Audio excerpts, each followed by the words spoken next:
never backing down time. One shot, yo, make it count, yo. Crunch time, shine time, make this moment my time. Get a grip, yo, ready, set, go. We bring the thunder. Bring the thunder. Let's work. Bring the thunder. Let's go. Bring the thunder. Let's work. Bring the thunder. Let's go. Yeah, it's my time, yo time. Step into the spotlight. Get lit, yo. Let yourself go. Our time, high time. Gotta go big time. This is it, yo. Never take no flight time. Grind time. Take it to the street time. Turn the roof off. Get loco. Game time, win time. We gon' bring it home time. No regrets now. Let it all go. We bring the thunder. Bring the thunder. Let's work. Bring the thunder. Well, good evening and welcome to my belt. Good God, can I talk? Welcome Mountain to Mountain Bears. I'm Aeson, and of course with me tonight is the techie with the mostest, the cubby of all exchanges, Techie Joe. How are you, darling? Doing pretty good. How about you this evening? Oh, apparently not able to talk, but that's kind of freaking normal here lately. Aw. Hey, we're getting better. We're getting better. I am, because we're professionals here. See, we even got professional cups. We do. We do. We have mugs. They are awesome. They are. They're very pretty. Mine's very full, though. I know. Oh, so yeah. Another fun week in 2022. Oh, it has been. It has been. COVID is surging across America, and apparently our justice system doesn't have a clue with it. No, well, COVID's done a lot. Right. For throwing a lot of community systems, governments, whatever it is, into chaos. Yeah, but the Supreme Court's being yes. Well, they always are. I mean, yeah. So what you got for us? Well, some interesting news came out this week, and I thought we'd take it on first. Okay. And then I thought we'd get to the poverty thing that we were talking about, but we didn't get to last week. Okay. Absolutely. Let me bring that one up, because I thought I had that one right.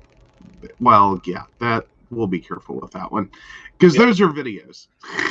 Yeah, we have to be careful with them, and we have to talk about them, because they were a little earth-shaking. But first, out of Massachusetts, apparently Massachusetts Attorney General approved town's polyamorous domestic partnership law. Yes. Yeah. So, yeah.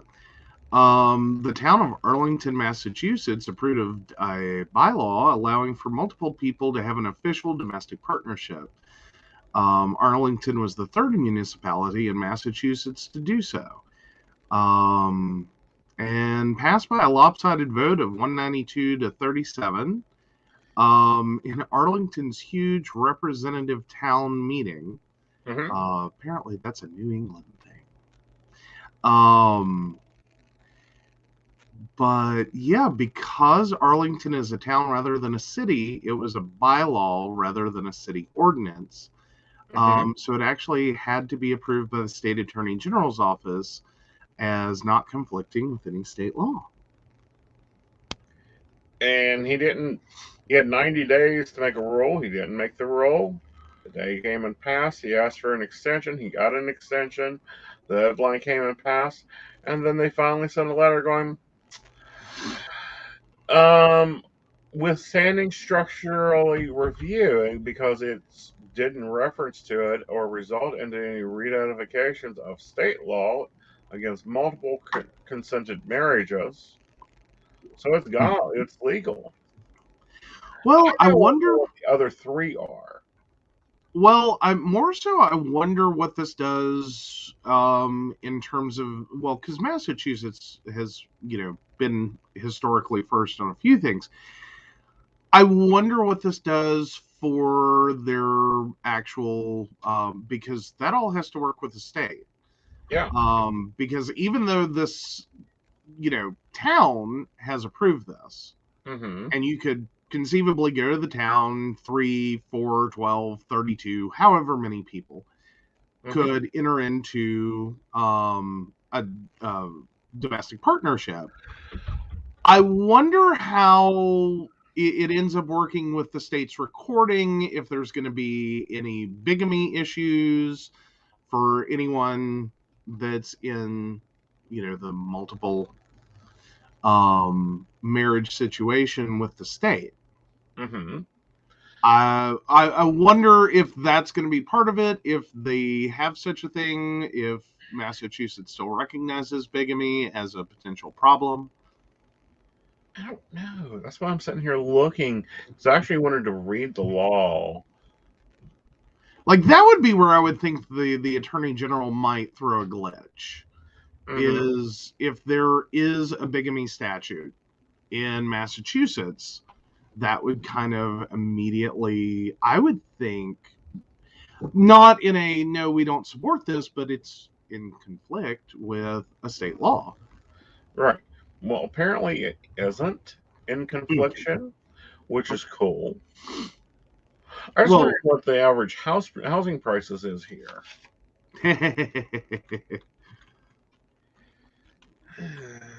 It's Massachusetts. It may surprise you. Like, the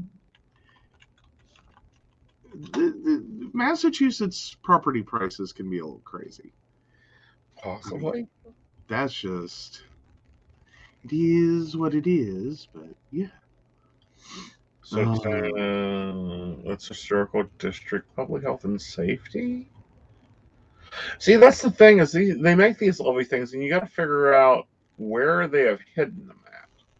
Well, and okay, so here's the thing, though, and what I would have thought the Attorney General would have come back with is in Massachusetts General Laws, Part 4, Title 1, Chapter 272, Section 15. Whoever, having a former husband or wife living, marries another person or continues to cohabitate with a second husband or wife in the Commonwealth shall be guilty of polygamy and be punished by imprisonment in the state prison for not more than 5 years or jail. So obviously what this town has had to do is recognize it solely as a domestic partnership, not a marriage. Right. I was just curious, but that also makes me wonder, okay, do they have any form of common law? Well, then again, that gets wonky. If you've already got an existing relationship, I think common law typically is a null concept. Right. So, yeah, I guess technically it's not in conflict, but... Right. It makes me wonder where that's going to go long-term in the state. I mean, it's an awesome thing that it's occurred, don't get me wrong. Oh, I think it's totally awesome. It does make me question, what the property value is there. What's the medium income there? Do they have a Walmart? Okay, so it looks like it's just a little northwest of Cambridge, Massachusetts. So a little northwest as well of Boston. All right. Yeah. Yeah. So lovely little area. Of Boston, and Salem is east-west of Boston. Well, northeast, yes. Yeah. But yeah, basically means, your nearest airport is Boston, and you get the lovely experience of like flying off the edge of the country to line up for an airport, which I've had that experience. It's a little scary. Boston Logan is an interesting airport. I mean, especially as you're coming into it and you have that moment where you can see the outline of the coastline by the light at night. Like, there is land. See, but I always thought it was so pretty. Oh, it's gorgeous. It's just the first time you do it is a little unnerving. Is like, I'm flying over water. A lot of water. Like an entire ocean of water is a moment. Yeah, there ain't that many houses, unfortunately, for sale up there. Most of them are over $100,000. Well, I mean, technically not a horrible amount of money. Yeah, comparative to the $27,000 we spent for this one. Well, but that was like 100 years ago. It was not 100 years ago. Okay, it was a third of that. Yes. Doesn't that hurt? Yes. Doesn't that hurt? A third of a century ago. Yeah. But a child, really. But yeah, no. It does. This one is very cute. Oh, goodness. And we gain another bathroom. Hey, there you go. All righty. And it has my wood floors. Okay. As long as, you'll take care of the winter shit, I could hang with that. Oh. No.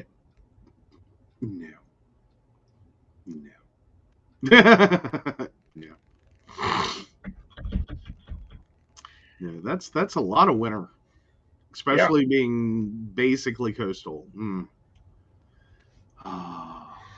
But you can get crab all year. Heck, you can go pick it yourself.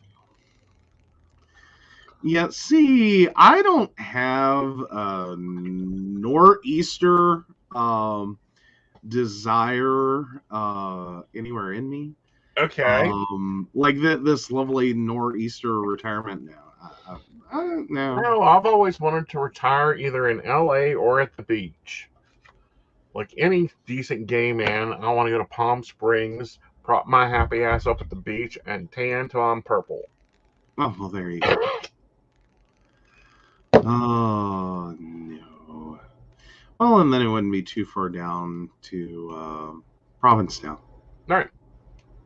Or a lovely little jaunt through Massachusetts Bay to Cape Cod Bay by boat. Ooh. And Ashley's like, really? LA? Yes. It's the wonderful place to retire to. Well, well, granted, there's a pretty great public transportation system, so that helps. But no, you've always said the minute you move there, you're no longer driving. No, I'm no longer driving. Giving it up. Right. Oh, and you don't have to. I was over in West Holly for a whole week and didn't need a car. Rode a taxi once. Rode a limo 3 or 4 times, but that's because I was going to events. Oh, God. Is that our neighbor, St. Bernard? No, that is your son talking to the neighbor, St. Bernard. No, that was. The little bark is ours. Yes. That's the St. Bernard puppy. Oh, my God. He is so big. Yes, he's gorgeous. Yeah, I know, but... Hey, and I'm sure he's nice. He is.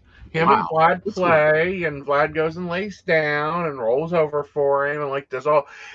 Vlad is that old man that goes over to the baby and starts making the googly noises. Basically. Basically. Yeah, that's how that works out. Yeah. I'm surprised he hasn't tried to feed him.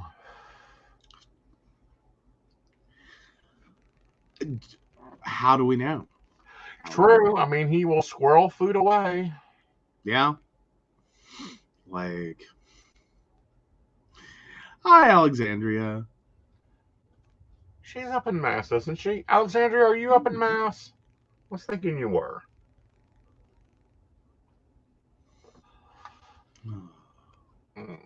Yeah. Fun. Yes! Awesome! We were just talking about your up there, Arlington. Oh, in Western Mass. There we go.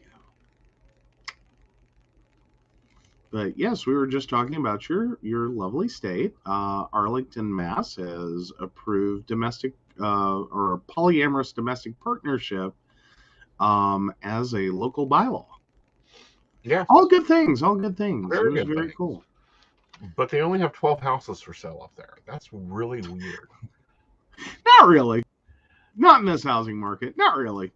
Really, comparative to the little bow town we live in? True. True. Yeah, I'm sure there's a lot here, but Might be one more before this year is out. phew. Oy. Maybe. Yeah, currently there are 25 homes.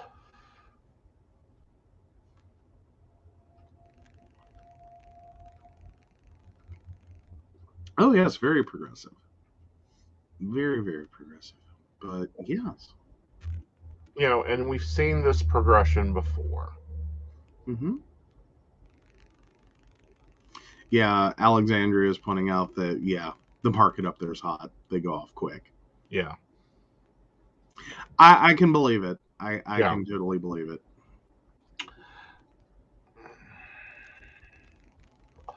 All right. So the other night, I'm letting YouTube play its thing, and it brings up a video, and I'll watch it, and it was very triggering for me. Okay.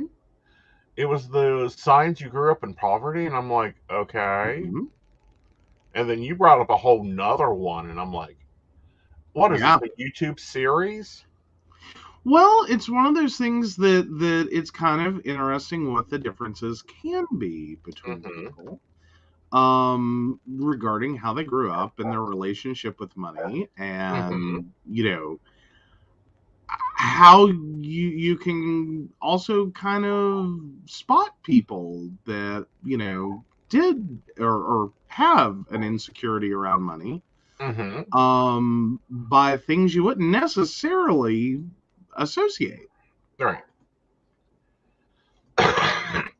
Like it's kind of it's a little weird, but Yeah, dropping you over into public chat, an article instead of a video. There we go. Over in the private chat. There we go. So we'll add that over. Yay. Got it. Yeah. Oh. It's all right. We taking one at a time. You doing a sip first? What we doing? Let's just sip. All right. And then I'll take them one at a time.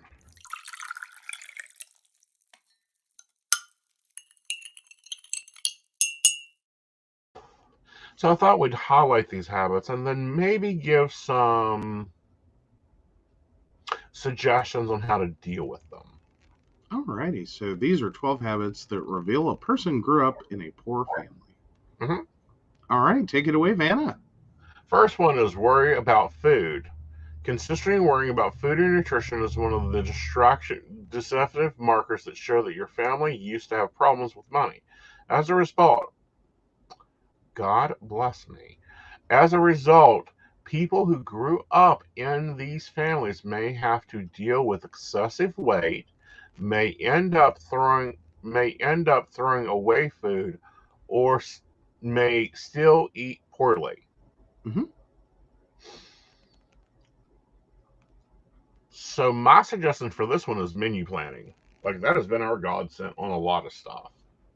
It does help. But it's also one of those things. It's for some people. It's not only just like how much food they make or what food they make. It's also how much food they buy. Right.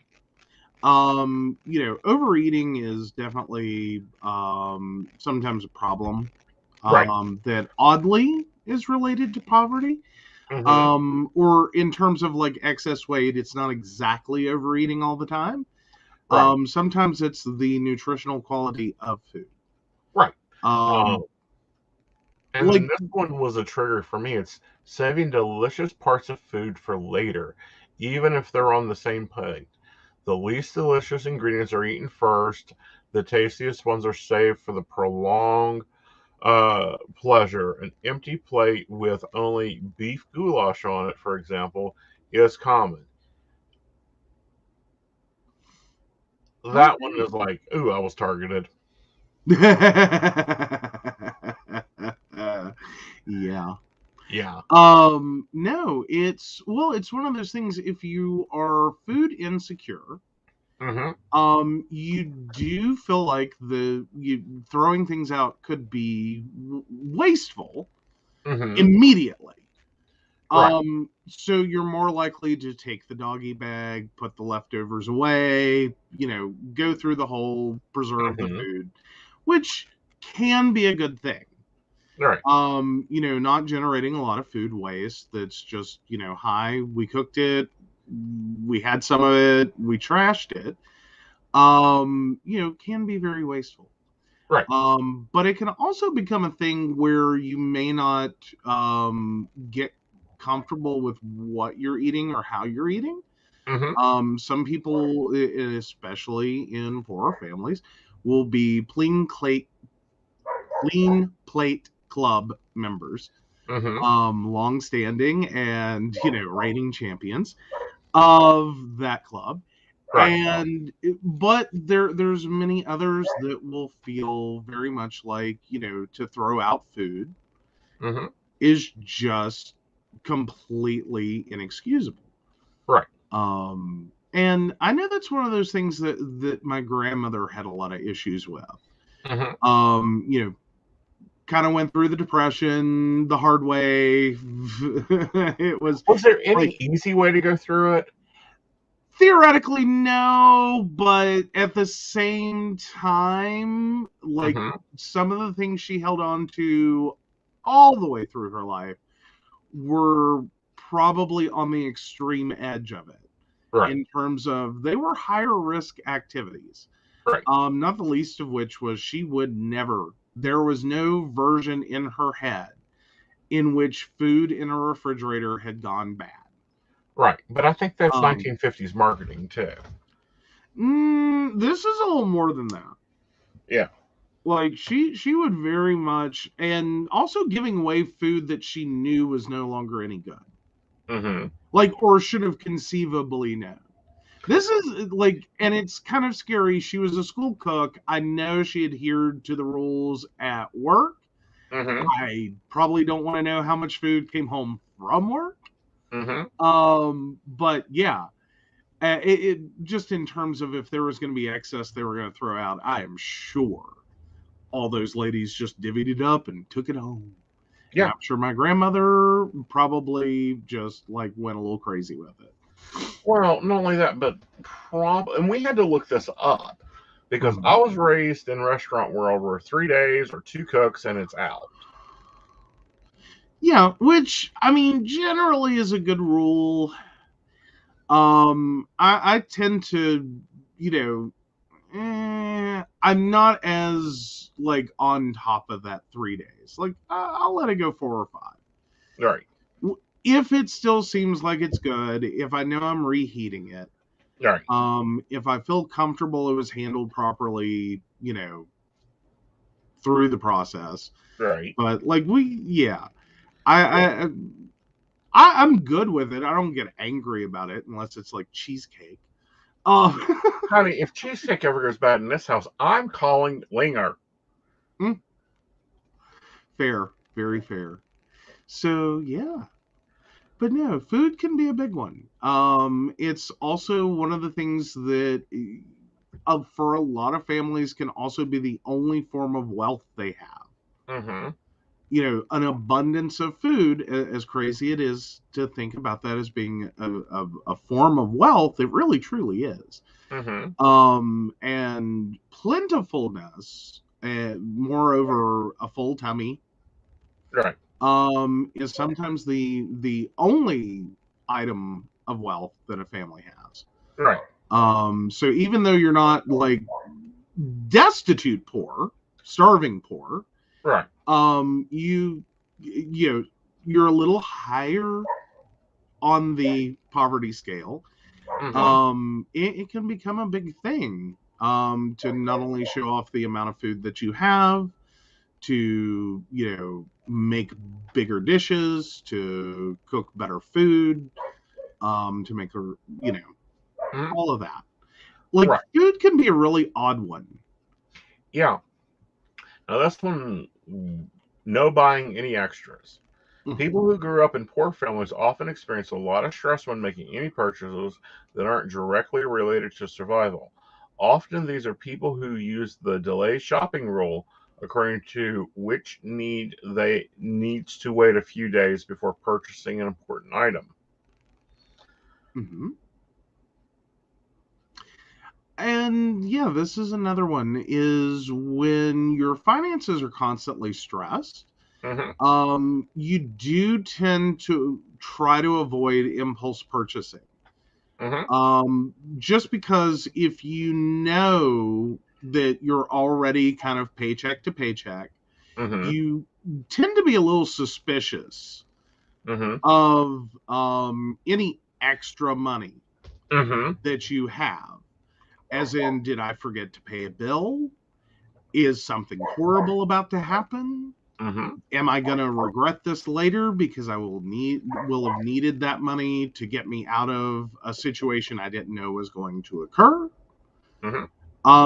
So you do tend to, push things as far as you can into the I absolutely have to buy this or else. Right. And with this one, it's setting a reminder for what you need to buy. For me, is my thing, and also trying to build into a savings account. Well, and then it would probably also be interesting if we went through the list of when you're supposed to replace stuff. Yeah. Because that's often another one that is very, I will say, traumatic for people that are poor. Because fundamentally the rule of being poor is, if it ain't broke, don't fix it. If the shoes aren't falling off your feet, or even if they've become too small, if they're not ripping apart, you just keep going with it. Right. If the sheets still go on the bed as a mostly single unit, one bottom, one top, and for some people, not even that.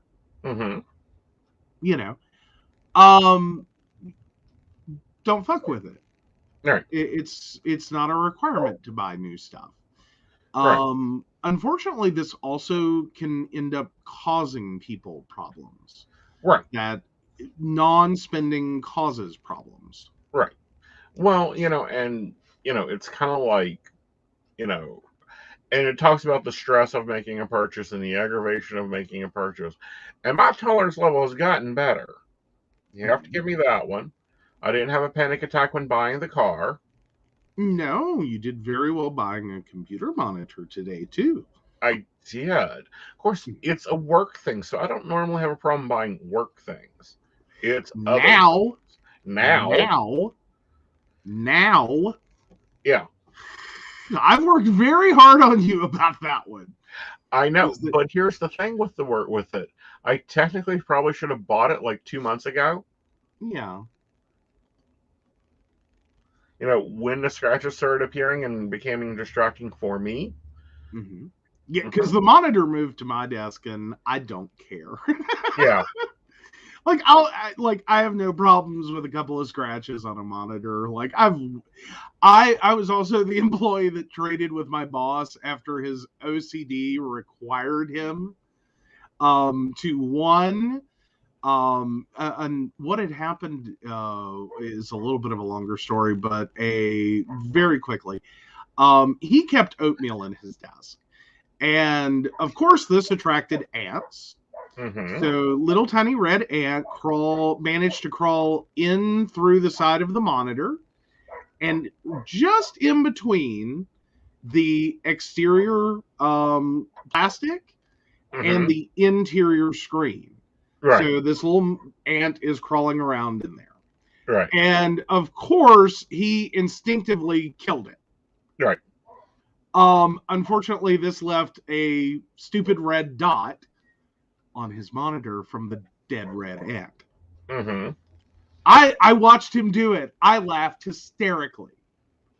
I let him go for an entire day before I went in and said, "Do you want to trade monitors?" And he was like, "Thank you." I never noticed it again after that. Right. I really didn't. I never paid attention. But by the end of a 24-hour period, he was about to lose his mind. Right. So, yeah. Yeah. Like, these are things I just, like, I don't really pay attention to. Mm-hmm. So it works for me. You like it. I just can't. Like, I need to be able to see clearly, especially since I started wearing glasses again. Mm-hmm. Which, I've learned the cheaper option is the reverse of when we were growing up as children. Of course, now what cracks me up is you're always the one saying, I don't need a 4K television because I don't have 4K eyes. Right. And you're at like, fuck 8K because I can't see. Like you've literally said before, I can't even see the difference between 720 and 1080. True. But I can tell a damn scratch across the screen. I just can't do it. I find that so weird though, because for me, it just like you say it and I look at the monitor and go, yeah, there's a scratch there and there's a scratch there. Like I can point them out. I know where they are. Yeah. But when I'm working, I like. And then, so, and this is another one of those savvy things. So we got a new TV for the bedroom. Mm-hmm. And which of course, caused your monitor problem. Which caused my monitor problem. Mm-hmm. Because I moved the old TV in here. Because TVs can work as monitors. Yeah. No, they cannot. We talked about this on an episode.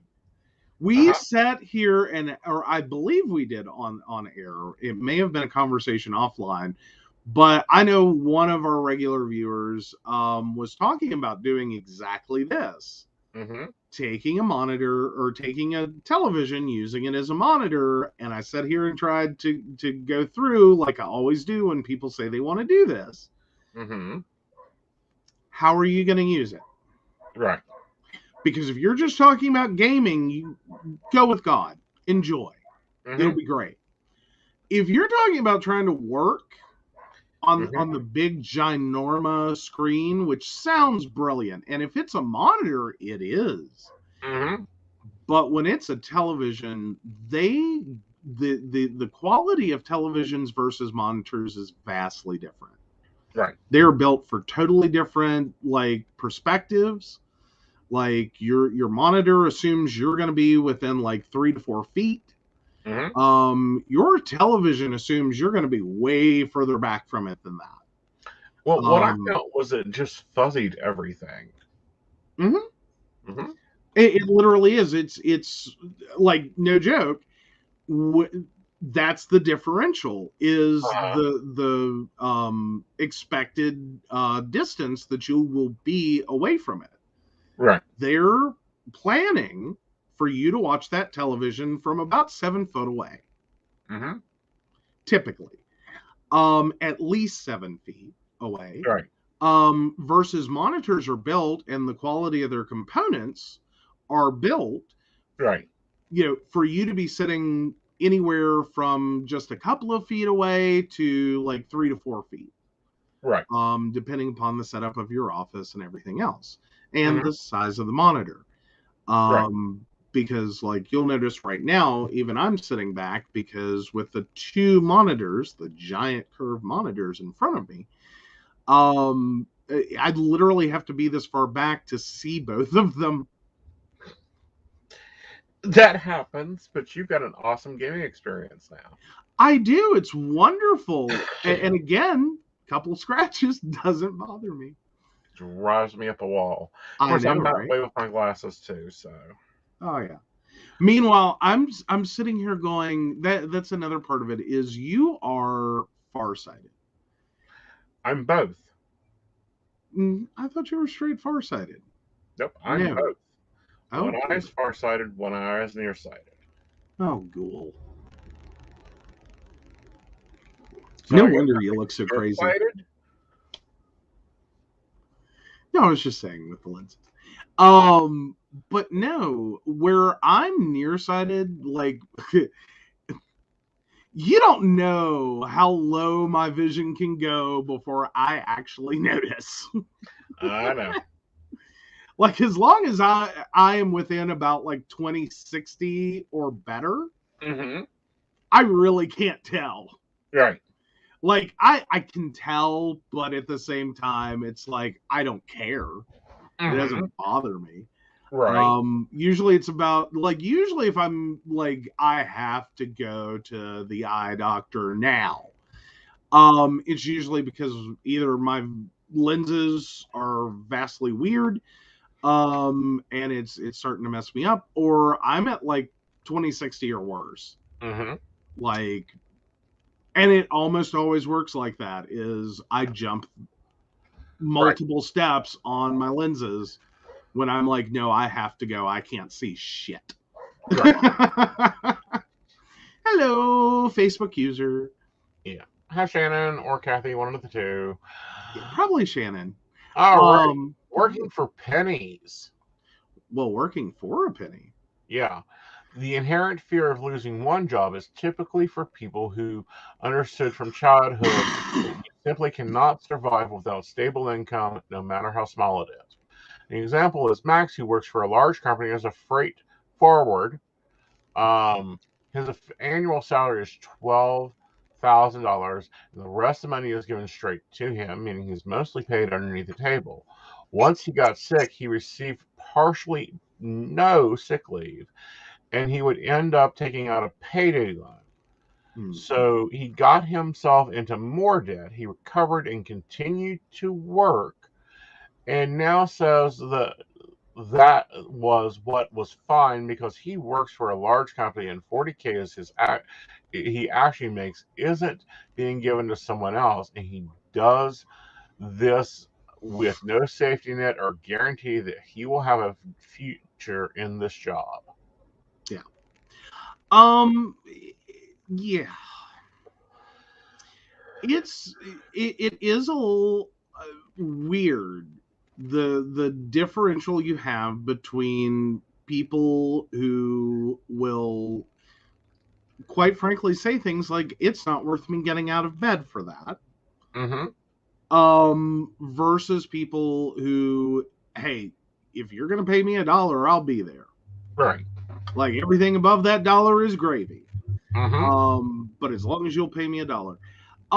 And the reality is you end up seeing a lot of exploitation of low wage earners by companies that could very well afford to pay decently. Right. And reasonably and appropriately. Right. And that really killed me, or kind of has killed me over the years, is that there's this great divide between what people who are wealthy teach their children about, like, jobs and money and income and, how to build wealth and, how to count costs of employment. Because it costs you money to work.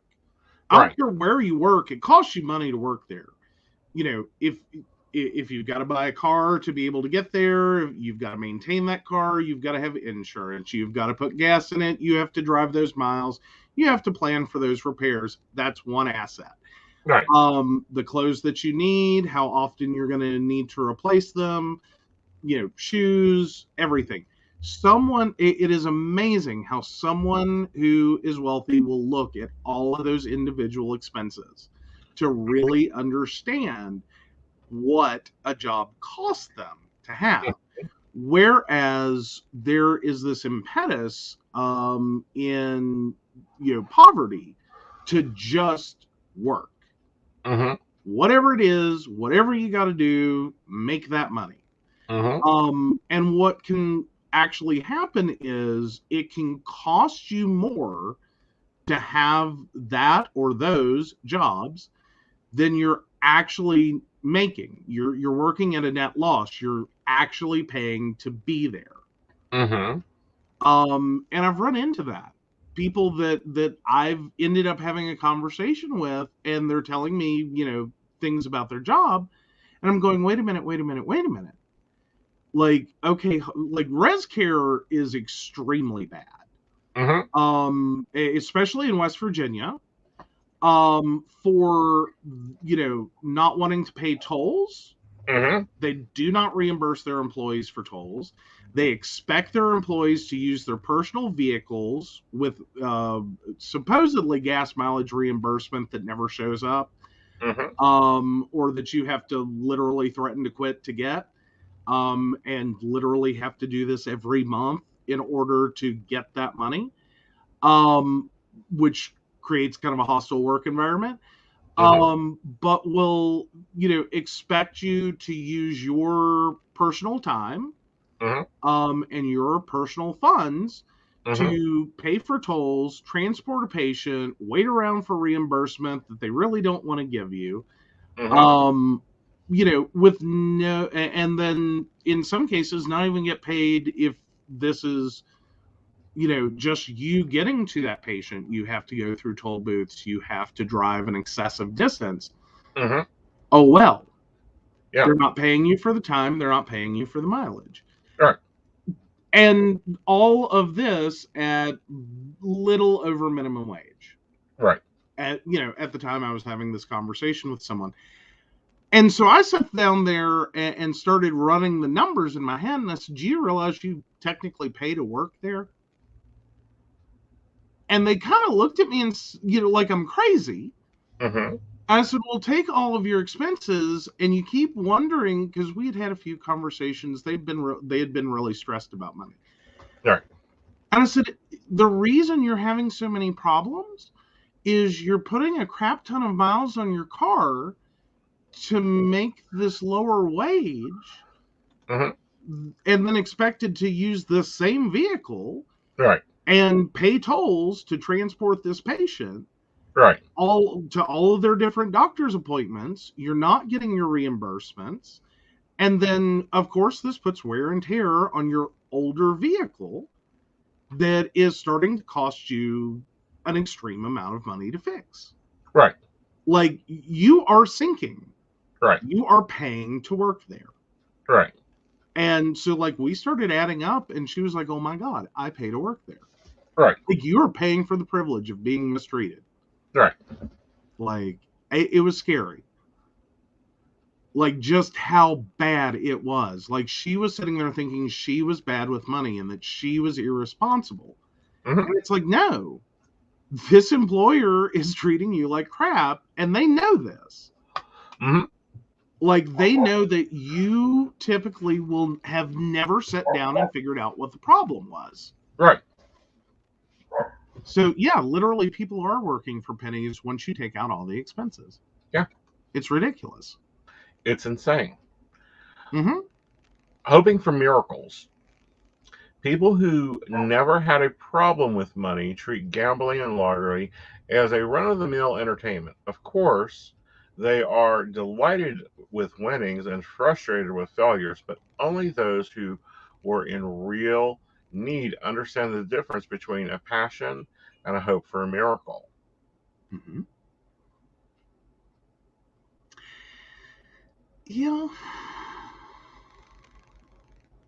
I mean, to like some degree, not only lottery, but like get rich dreams, invest 250. Like LuLaRoe has exploited this one left, right, and all the way to center. Yeah, pyramid schemes / businesses, like multi-level marketing. They're very attractive, right, so to speak, opportunities. Right. To some degree, they are opportunities for some people. Right. The only problem being is with, pyramid schemes and multi-level marketing is at some point it becomes saturated. Right. And there's literally too many people in and not enough people out that you can sell to. Right. And hi, Mika. Hey, Mika. Oh, and it was Kathy. Hi, Kathy. But yeah, no, it's especially when you are struggling at a severe level, anything that offers you a quick solution, a quick answer, really becomes appealing. And I Right. wouldn't be surprised if further down this list, there would be things like, or could be things like, getting mixed up in quick money, which can also be criminal. Right. In which, you are. I don't mean to say that people who are poor are necessarily, like immoral. That's not it. Mm-hmm. But when you unfortunately, when you start looking at where people go to buy drugs, Mm-hmm. it's because of the, you don't have to be a college graduate. You don't have to be a high school graduate. You don't even have to be particularly, bright or intelligent. You can have a criminal record. Actually, it's preferred to be a drug dealer. Right. Like, it's just, like, all you have to do to become a drug dealer is know someone that has drugs and be willing to take the criminal risk. Mm-hmm. And as long as you don't do the drugs yourself, you can actually be very successful at it. Right. As long as you're not turning the money you're making in to support your own habit or exceeding the money you make with your own habit. Not that we're advising anyone to do that. I'm just saying it is the reason. We're not discussing a business opportunity. No. Well, but it is for a lot of people. It really truly is. That's the sad part of it. Right. Is that this is the most viable way. It's the same thing sometimes with sex work. Is that it has a very low barrier of entry that gives you the ability to control what you make and what you do to make it. Right. Without, and your biggest thing is willingness to take the legal risk. Right. It's also why we've seen a massive surge in OnlyFans pages. So, yeah, we actually skipped one, though. Okay. Just to point out before you move on to the next one. Oh, that one's one that I want to to skip for a minute? Skip for a minute, because I wanted to take a moment and talk about it. Okay. Doing everything yourself. Yes. Exhibit A.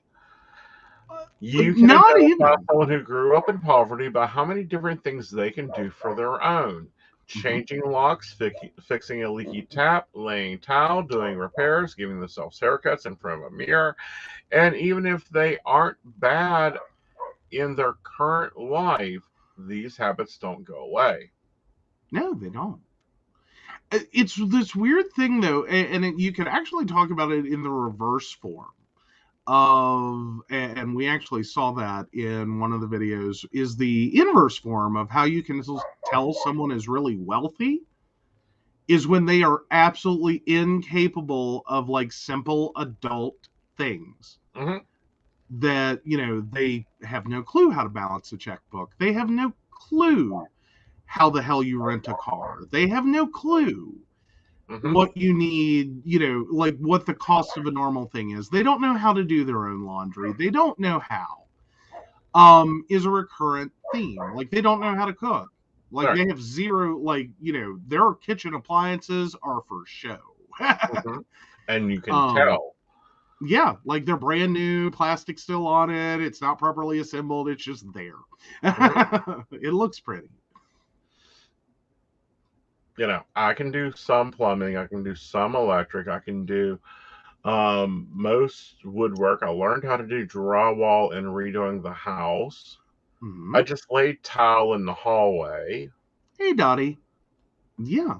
Yeah. Well, and there are, like, it's kind of interesting, like, changing locks for Easy. Like, here's, like, a scary thing, though, is the number of people that actually do know how to do so many different things. Like, that know how to change their own locks. They can do it, without even thinking. Fix a leaky faucet, not a problem. Lay down tile, not an issue. Repair things around your house, on your vehicle, all of these things, and give yourself a haircut. I actually did earlier this week. It was, yeah, like, it's no big deal.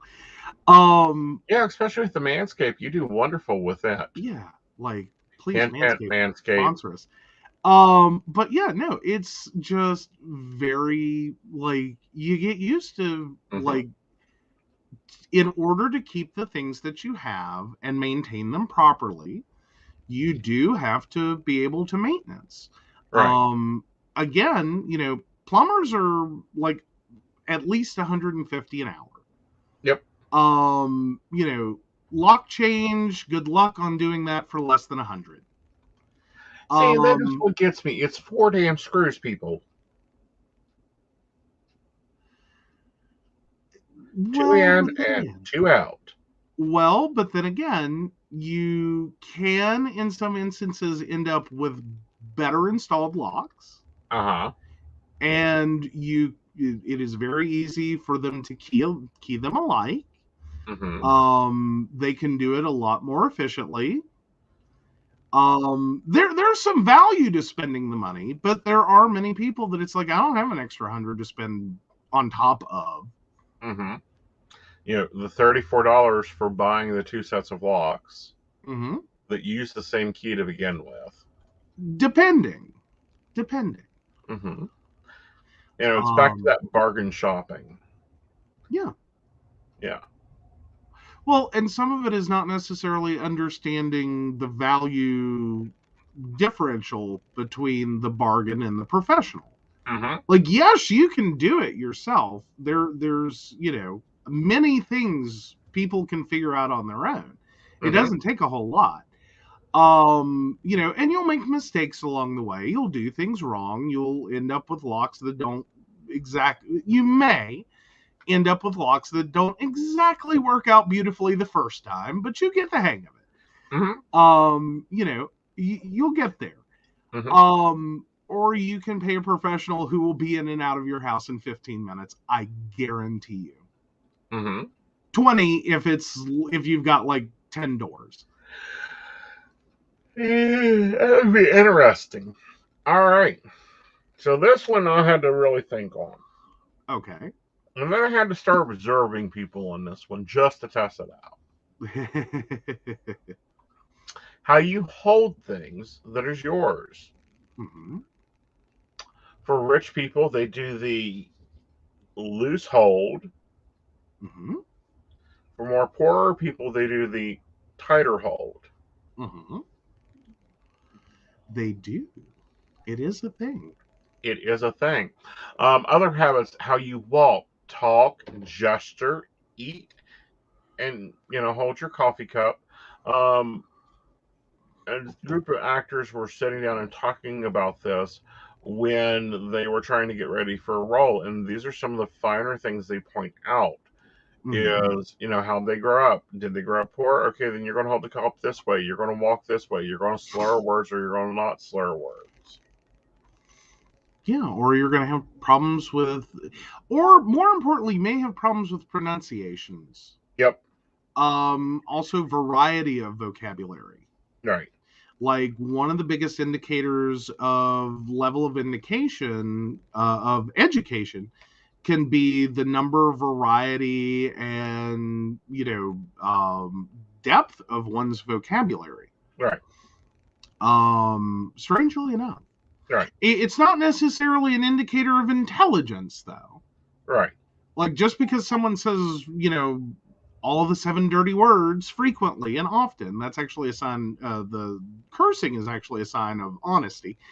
And intelligence. Can also be a sign of intelligence, strangely enough, as much as we were told the opposite. Right. Because it's actually about being in a closer connection with your true feelings. Right. And being more expressive of them.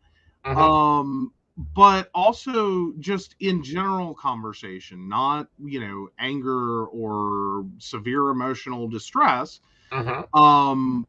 just the sheer variety of words that one knows. Right. And how they use them and how they construct their sentences and the complexity of those sentences, the length of those sentences, and just the amount of words that one uses can all be indicative of someone who is from a wealthier situation. Right. And Donnie points out I have a vast lexicon still broke. Now hold on. Here's the thing. Broke in a first world country. Right. It is still the level of education that you have received more than likely exceeds what many others will have received. Around the world. Like, you do have to kind of also look at it on a global scale.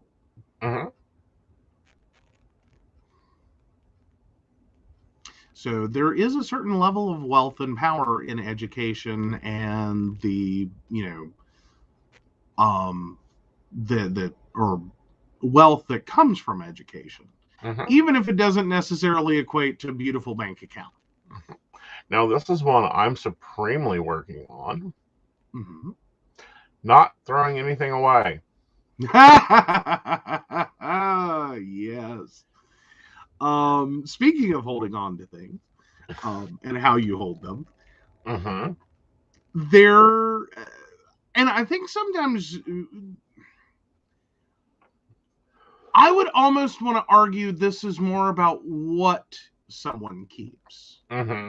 And the actual value that it could potentially have.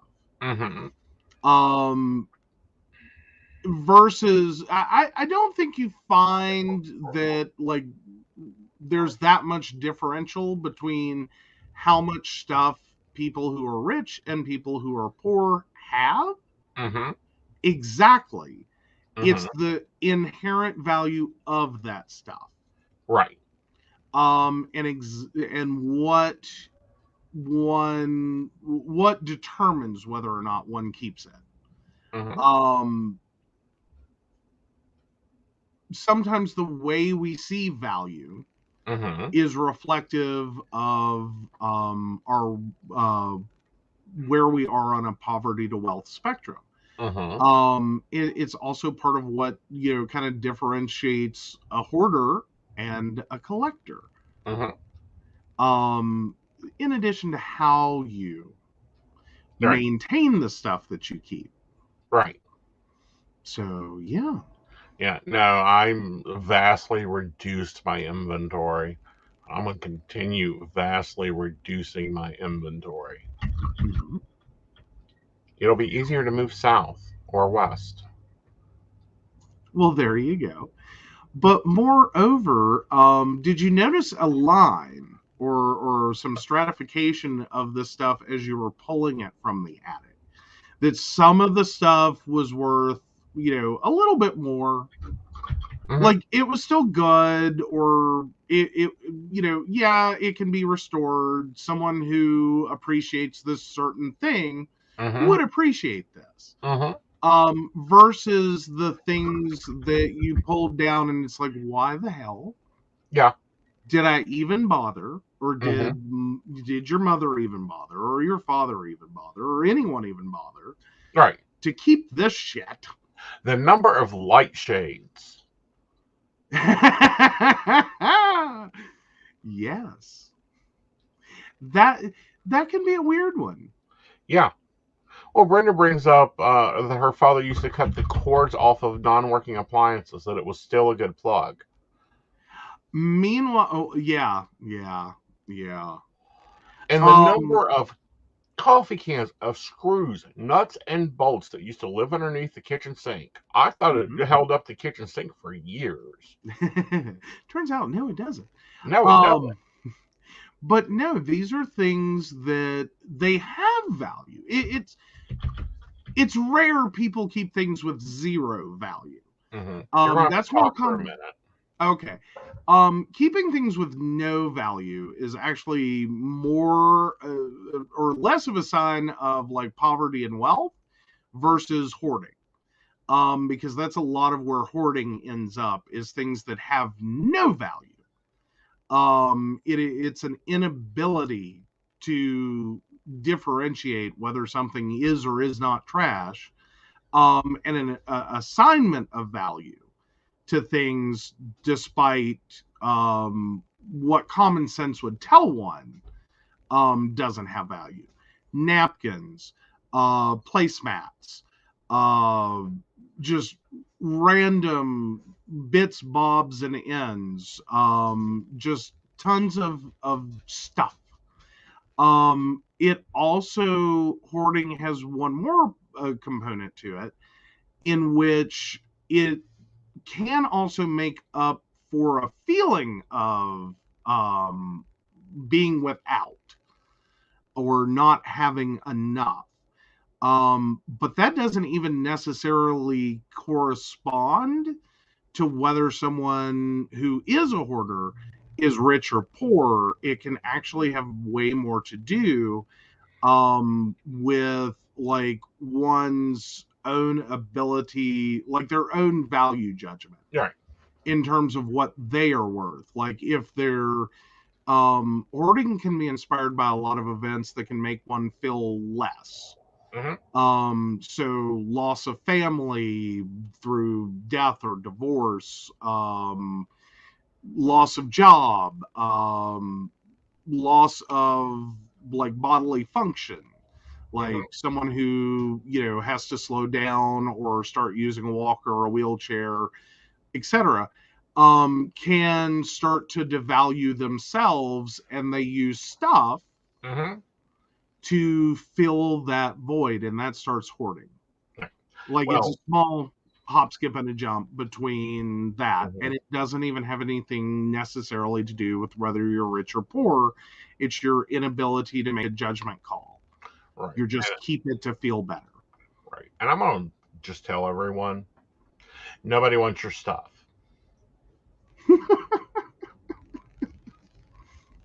No, not hoarders. No one ever wants a hoarder stuff.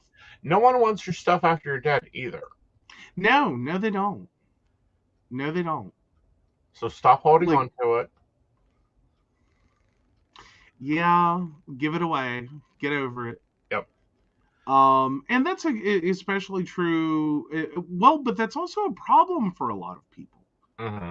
The weird part about getting older is after you've lived this, long 40 some years of adulthood and beyond, and you have thrown stuff in the attic and in the garage and it is all piled up. Right. It gets a lot harder when you finally do get the moment to slow down and you have all the time in the world to go through it. It is actually physically harder at that point for you to do that. Yeah.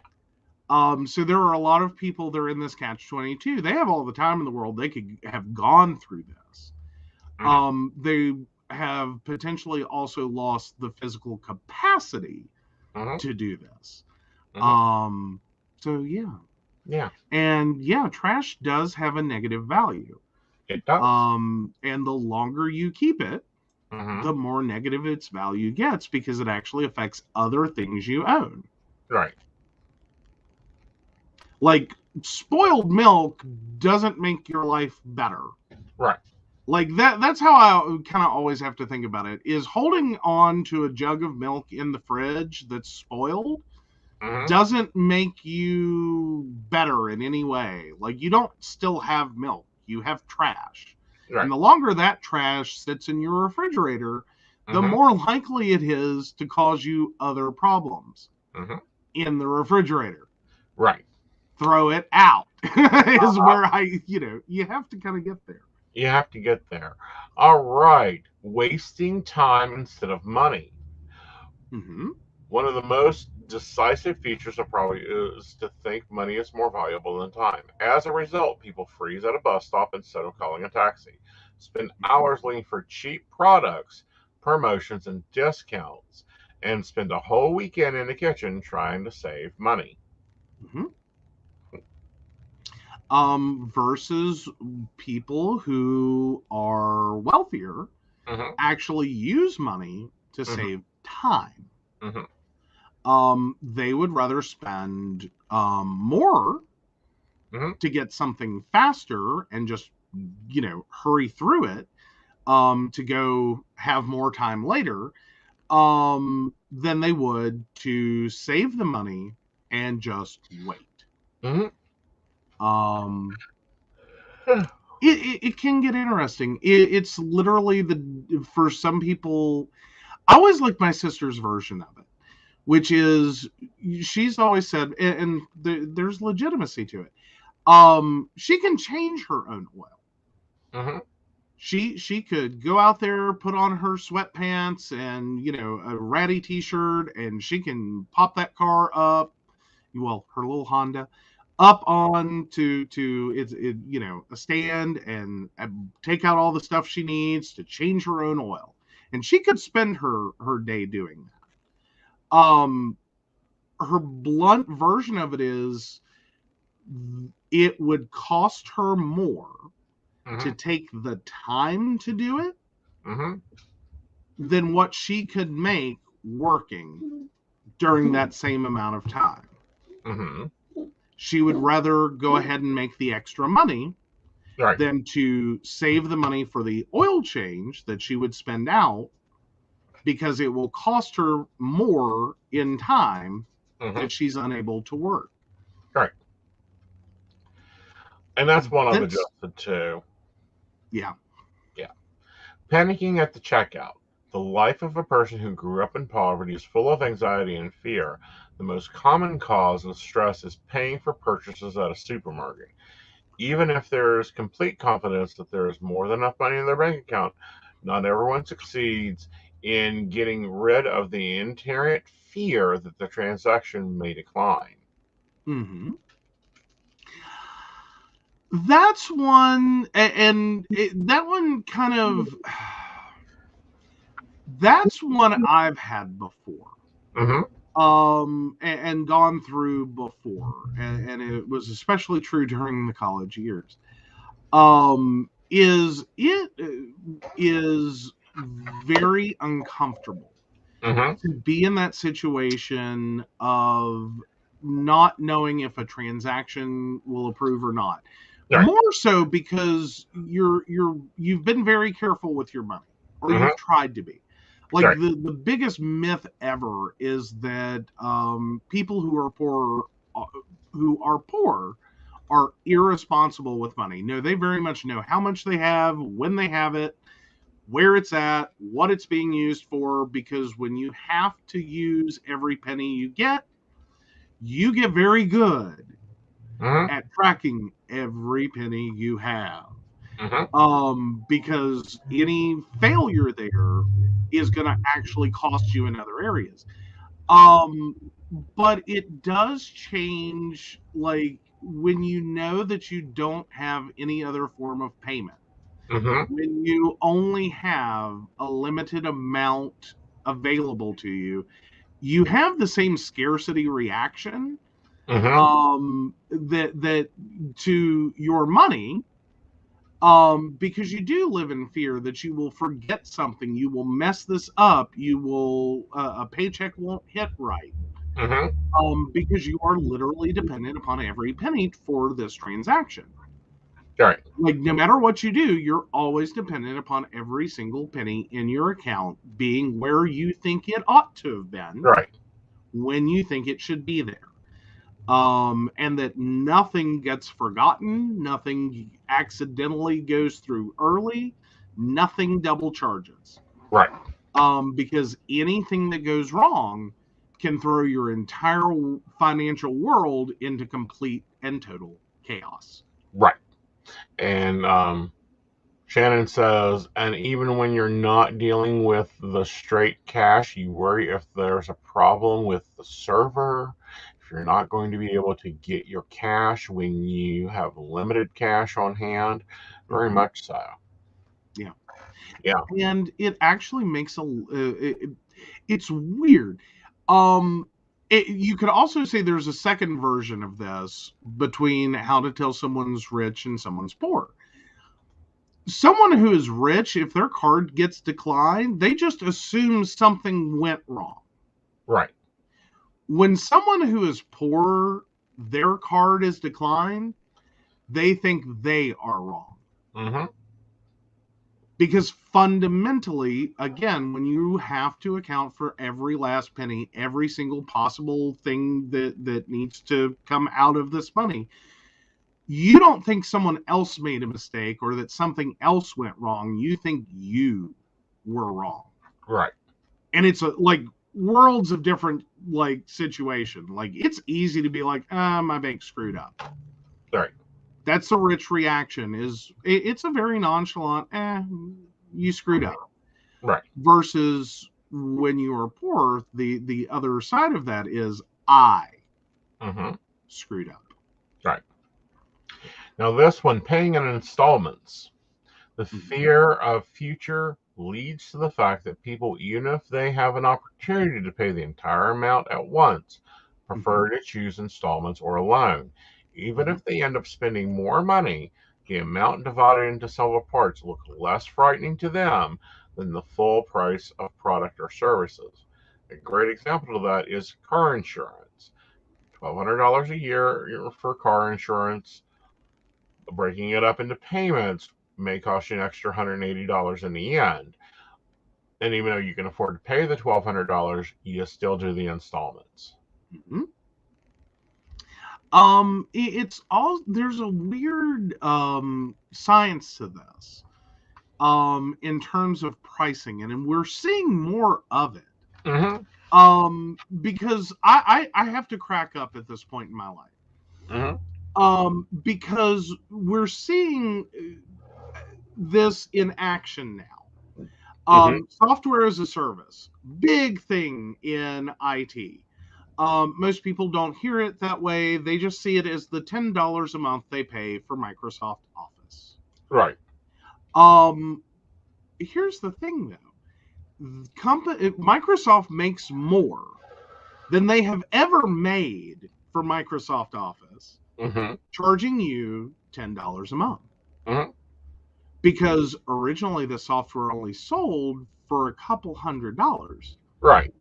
And only had and pretty much still does. They say they release new features. They really don't. They just fuck with that stupid menu. But Microsoft used to only release a new version every several years. Right. Usually about 4, you would get a new version of Office. Now, when you would buy that in total, just buy it as a lovely little shrink wrap package that you take home and install in your computer, you were paying usually about a couple $100. At $10 a month over that same 4-year period, you're paying twice the amount.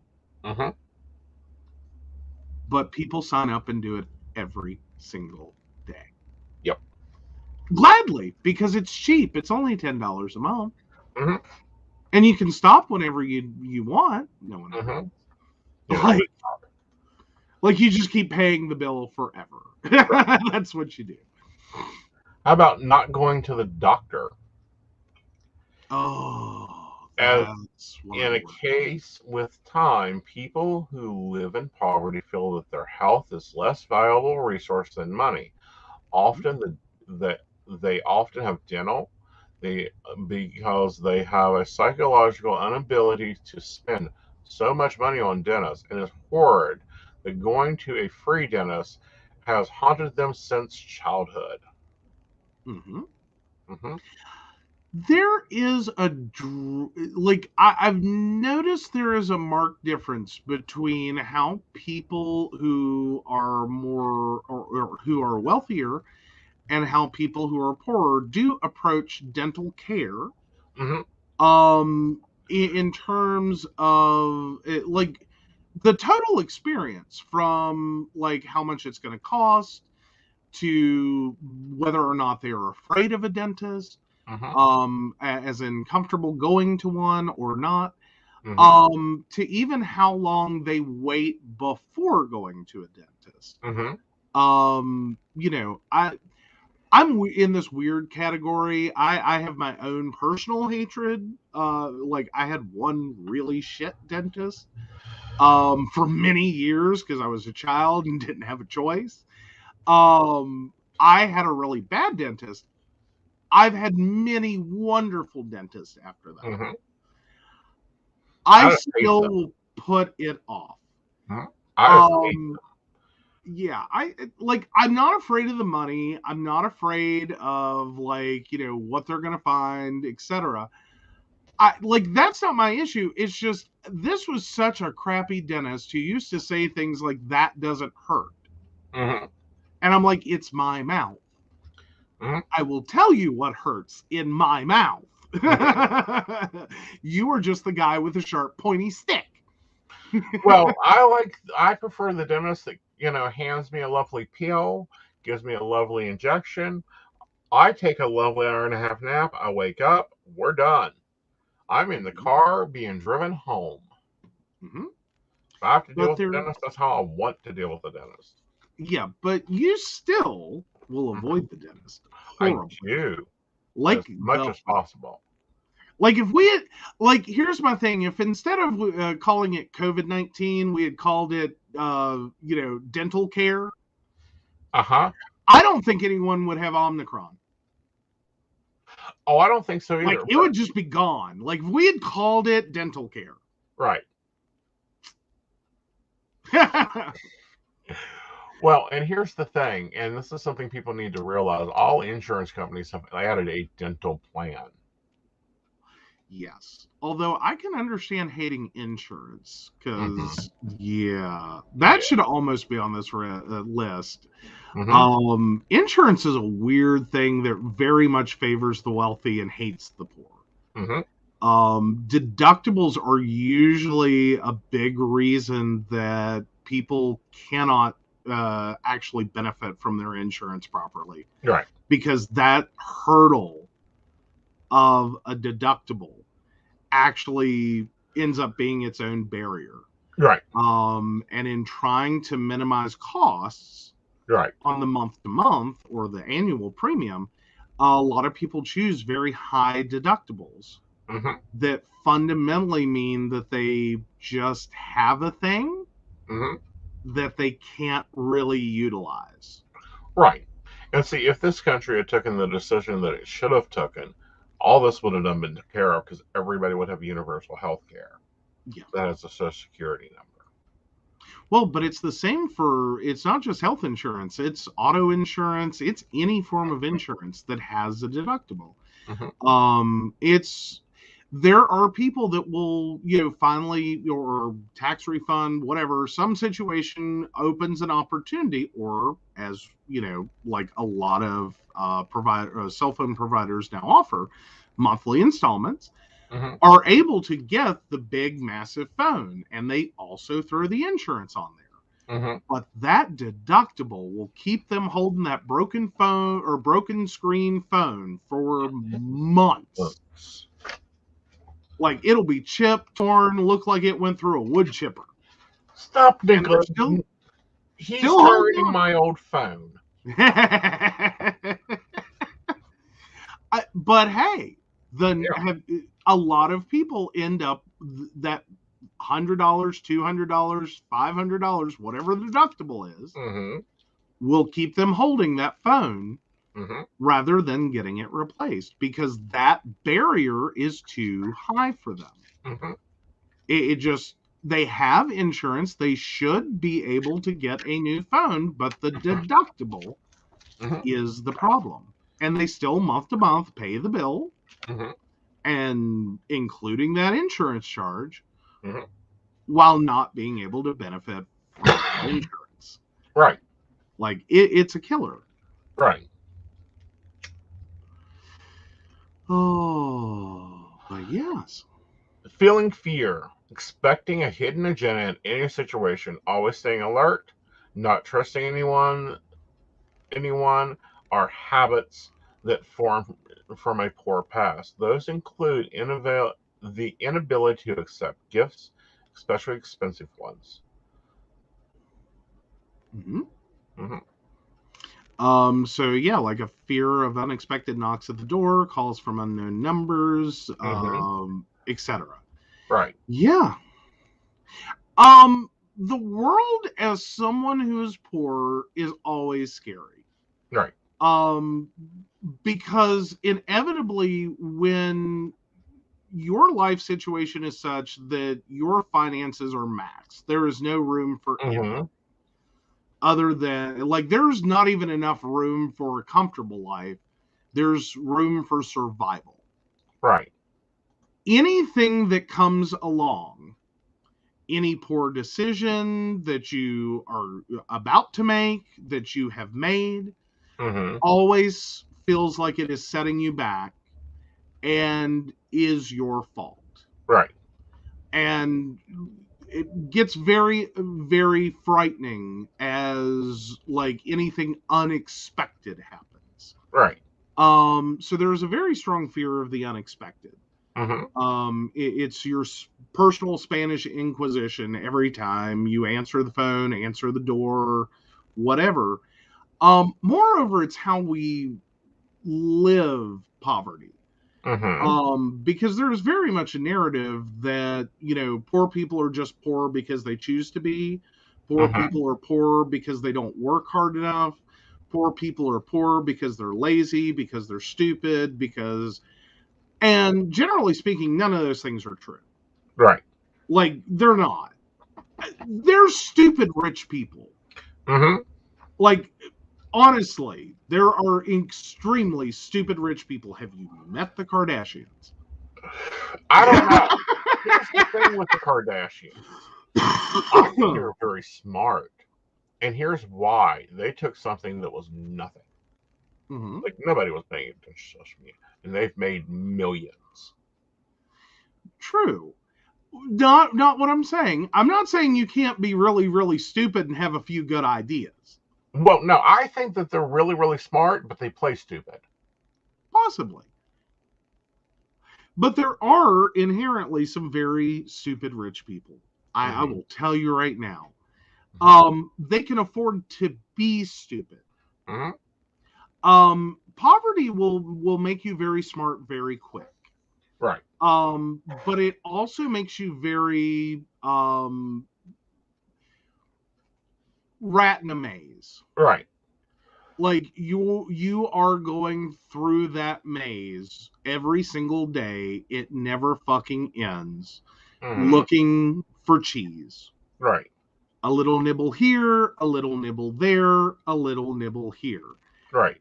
Not knowing what's going to be around the next corner. Not knowing if you're going to eat the wrong cheese. Not knowing if there's just not going to be cheese. Right. And basically, you're also hearing the roar of a cat. So you know somewhere around you is a predator looking to take what you have. As little as it is, someone else wants it. Because that will add to them by taking from you. So, yeah, you do get very distrustful. Right. And it's also why you see a lot of overreaction to situations. And I think a very big part of, like, why our criminal justice system takes a very odd, like, view of certain forms of crime. Right. Because there's an inability to really understand it. Right. That, like, someone smokes the last cigarette and their spouse beats the shit out of them. Right. Like, trigger warning, talking about domestic abuse there in kind of an example. So sorry, I should have warned first. But in that situation, it doesn't make any sense. It's like, just go to the store and buy more cigarettes. What the hell is your problem? Okay, but if you don't have money, you don't have transportation, the store is 10 miles away, it's the middle of winter, it's cold as fuck. You know, all these different things combined together, and it becomes far more serious. Right. Than someone who can just get in the car, take money out of their account, and go buy whatever they want, wherever they have to go, in whatever temperatures they're in. And if they wreck the car, it's no big deal. Right. You know, it can become a far more stressful than it appears on the surface. Like, why would you get so mad at someone smoking the last cigarette? Just go out and buy more. Right. You know, it's a very, like, wealth, even minor wealth, very minimal wealth, becomes very, you know, Marie Antoinette, let them eat cake. Right. Like, why? But when you start layering together multiple problems like that, little things become very seriously stress-inducing. Right. And some little things are major things. All right. So let's take a sip. Again, budget friendly. Do your research at home. It saves the gas. And take it one thing at a time, because some things are just, you just have to do, like buying a car. Take friends with you. All right. So let's take a sip, and then let's talk about a new way of restaurants.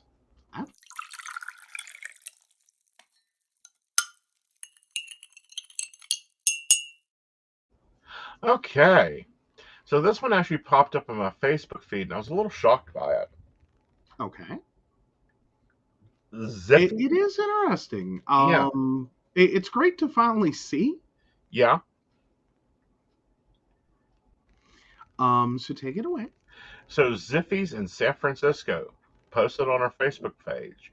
To everyone who loves Zippies, we love you too. Here for a better year come 2022. After the craziest years in our industry even has ever seen, we are going to close our usual winter break and get back to hard work and loyal staff as much needed rest. And our Z2 touch up, some paint is chipping on our patio awning has been worn, so we're going to do some repairs and replace some things this week in the weeks to come. We'll keep you posted. Stay safe and healthy and happy. The original article, though, that caught my eye was American restaurants create a tip-free model and pay workers a living wage. As you guys know, it has been a big thing about McDonald's and everywhere else saying, "Oh, we can't pay our people like that." You know, especially, you know, little restaurants can't do that. Small businesses can't afford to pay a living wage. Zippy's is proud to be tip-free. Our menu prices include living wages, profit sharing, and fully funded health and dental insurance, paid sick leave, and 401k with employer match for all our hardworking employees. So tips Devon, no tips. And I'm like, okay, this is kind of rocking. It changes it up. It, you know, apparently they pay a real wage and a lot of benefits for a restaurant. That's impressive. So I thought I'd skip on over because, you know, it's the world of the internet. So let's take a look and see what their prices are for stuff. Oh, yes. I'm sure they're horrible. And the reality is they're not. I'm sure they're not. The reality is this is actually cheaper to eat at than my favorite omelet shop. So last night in the omelet shop, I got my standard eggs Benedict fried on muffins with gravy on the side, and of course fries. That menu item is, I think, $12. So at Zippy's, in a more expensive town, in an environment that tips aren't expected, tips are actually discouraged. That same eggs Benedict, which you can choose for 1, 2, or 3 eggs, They also offer gluten-free muffins where are available for our Benedict dishes for an extra $2. Served on the with famous lemon house hollandaise sauce with home fries or salad. Mm-hmm. Fleur de Lis is only $13.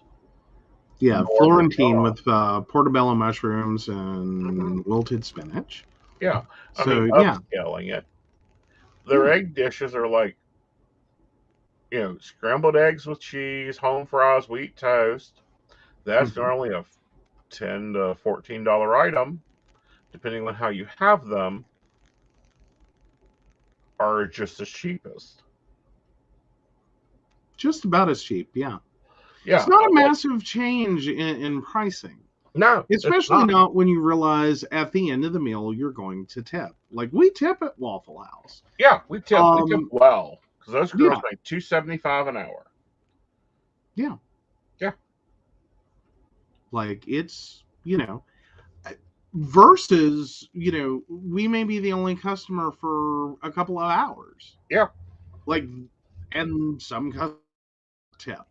right, Because there are those who just won't. right. And again, service staff is definitely another position which you can very quickly end up paying to work somewhere. Mm-hmm. Like you're paying for the privilege of being screamed at, Right. and rushed, and tired, and sore. Mm-hmm. Like it's no. I'm sorry. If you work, you deserve an hourly wage, And apparently a decent one. a decent one. Not this $2 that covers the taxes. Right. And it doesn't even cover the taxes when you look at 38% tax rate for most single people. Mm-hmm. Mm-hmm. Oh yeah. Like, no, I don't have any problem with their prices. I am glad to see restaurants starting to prove this is very much something that can be done. And done easily. Yeah. Here's my question to you, though. Because Okay. in Britain and England, in Dutchland and Europe in general, it is an insult to tip. Mm-hmm. Most Chinese restaurants, it's an insult to leave money on the table. Mm-hmm. For those that don't know, do you think that we will get with the culture of others? I don't know why we haven't, other than like if you look at tipping, it has a very racial history. Mm-hmm. That as we move people out of slavery into employment, Mm-hmm. Tip-based employment was actually one of the low-wage tip-based employment was very much used to effectively make that transition Mm-hmm. between someone who was kept in slavery and someone who was employed, Right. but at minimally more and sometimes even actually technically less Right. than what it would have cost for them to have been enslaved. Right. This is where tipping started. This is why the fields with the lowest wages, if you look at those jobs historically, have been done by minorities, formerly slaves. Right. This is why we have such low wages in like home health, Mm-hmm. and nursing care, and any kind of cleaning. In like you can sit here and go through a whole list, and it ultimately becomes like there's this issue Right. of, and it's a hidden one, like it's a silent one. We've kind of forgotten about its ugly origination story of how we got tipping, and providing gratuity was effectively to continue to exploit people. Mm-hmm. And fundamentally, what we've continued to do for decades Mm-hmm. many, many, many, many years, is perpetuate this idea with very minimal, tiny increases of that original amount. Right. That what used to be pennies is now maybe a couple of dollars. Mm-hmm. That we've continued to let that occur. Mm-hmm. That fundamentally we struggled to move away from the idea of certain people having employment, right, and actually benefiting positively from it, above functionally continuing to be enslaved right, to those jobs. Like, that's what we've done. right. This is why we've held on to this. And it like the ugly, horrible origination story, when you actually stop and think about it, yeah, we need to move. We should have already moved on from this. Right. We should have already accepted. Right. And like, I think as far back as the 60s, Right. The 1960s, that this can't continue. Right. And that we need to actually ensure that work pays. Right. That at no point should anyone employed pay to work there or make pennies per hour. Right. Like, no. You should have a minimum standard, much like the rest of the world has, for what employment means. Right. And it should benefit you. Right. I hope we get there. I don't know why we haven't. It blows my mind every time I think about it. Right. I don't know. With me, I hope we get there, but at the same time, I think that until the employment changes and the way we handle employment in this country, that there's no reason not to tip, unless it's really bad service and they didn't do their job. Even then, because I don't think, like, I understand there are some people that are just really horrible at their job. I understand that part. I don't think anyone has ever benefited from being in a tip-based position from not receiving a tip. Right. As in, honestly, I think at the point in which, even if the service is horrendous, I still try to leave a tip. Right. Maybe not the greatest tip. Right. But a tip. Right. In hopes that day will get better for them, that the next customer will get a better experience, that day will start to improve, instead of being one more straw on an already broken back. Like, that's where my theory on tipping goes. Well, that's understandable. But no, I think it's amazing to see restaurants moving this way. Maybe other industries will move this way. We'll see. I just thought it was like, what? Your prices are just about the same price for a little restaurant in Beckley, West Virginia, for San Francisco, and you pay your workers better.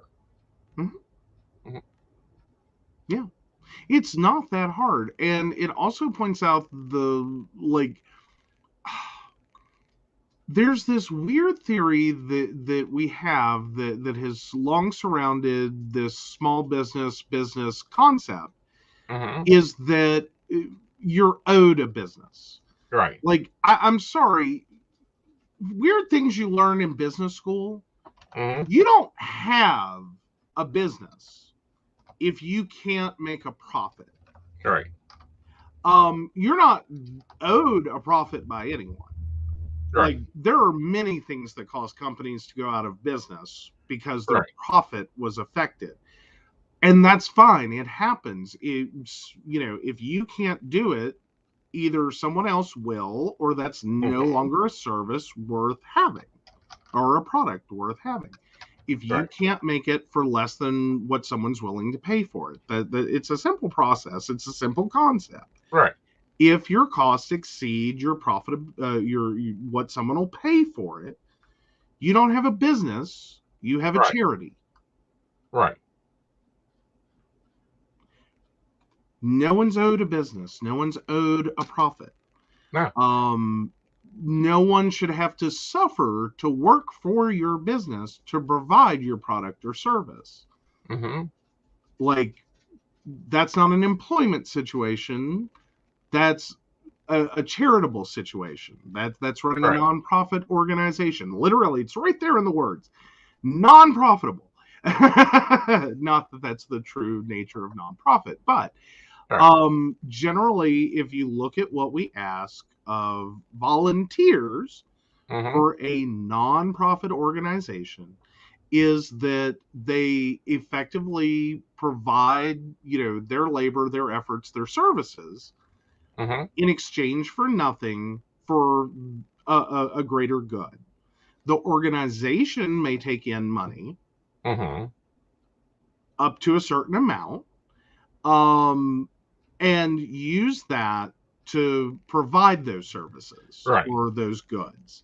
Right. That's how Goodwill exists. That's how, and then it can have paid employees. It's not a big problem. Like Goodwill is marginally a decent paying employer.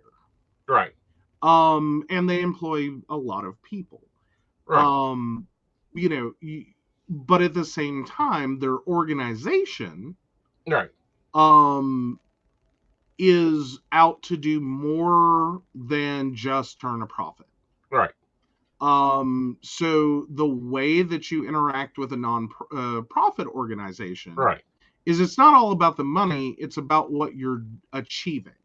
The problem with business is this belief that you're owed profit and that you can do that at the expense of others. And that's probably the most is the fundamental problem we have in getting across the divide of like tipping jobs and or tipping based employment and low wage employment is that companies are not willing to accept and will spend tons of money lobbying to prevent moving to a model that doesn't guarantee the maximum income or profit at the expense of others. Right. Because it's what it is, no matter how you slice it. Right. That's what occurs. Right. That's the fundamental thing we have to break. Right. And it's a very hard one to break. Because it is very much a pervasive idea in business. Right.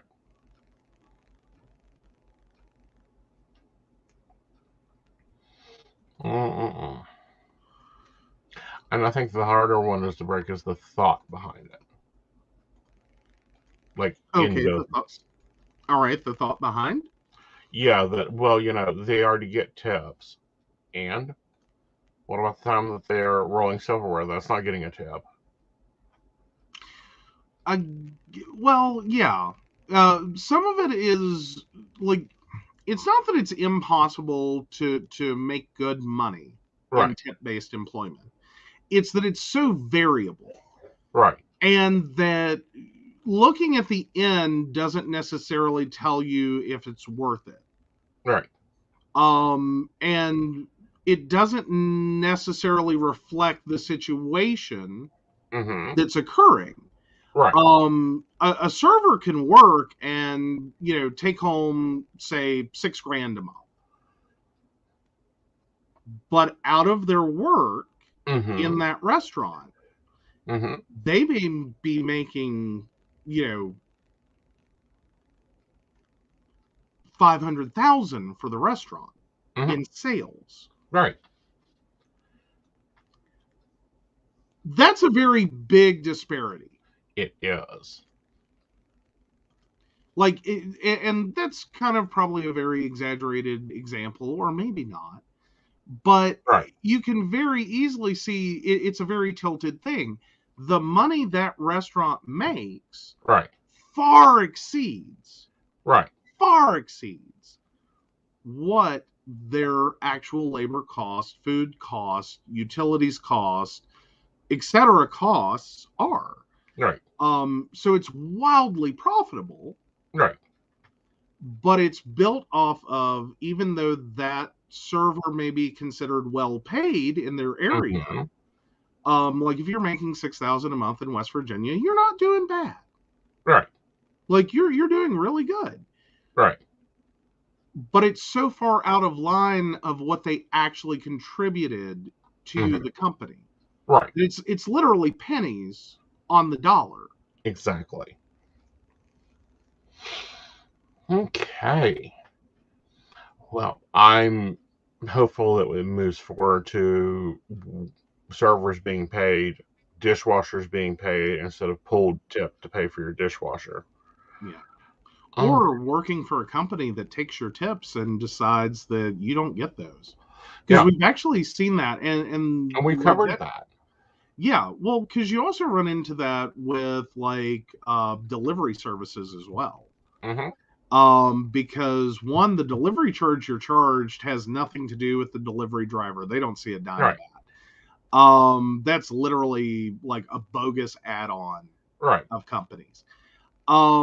Now, but that does unfortunately cause people to rethink their tipping. Right. And it also causes people to recalculate it. Right. I've known many people who will sit there and only add up the actual items. Right. Not the taxes, not the fees, not the delivery charges, not any of that, but the actual items to determine the tip. So fundamentally, they're shifting that tip. They may tip 20%, but it's not 20% of total. It's 20% of this amount. Yeah. Like, it gets a little ugly, though. Exactly. All right, so on to our favorite stem of the show. Okay. Let's take a sip first.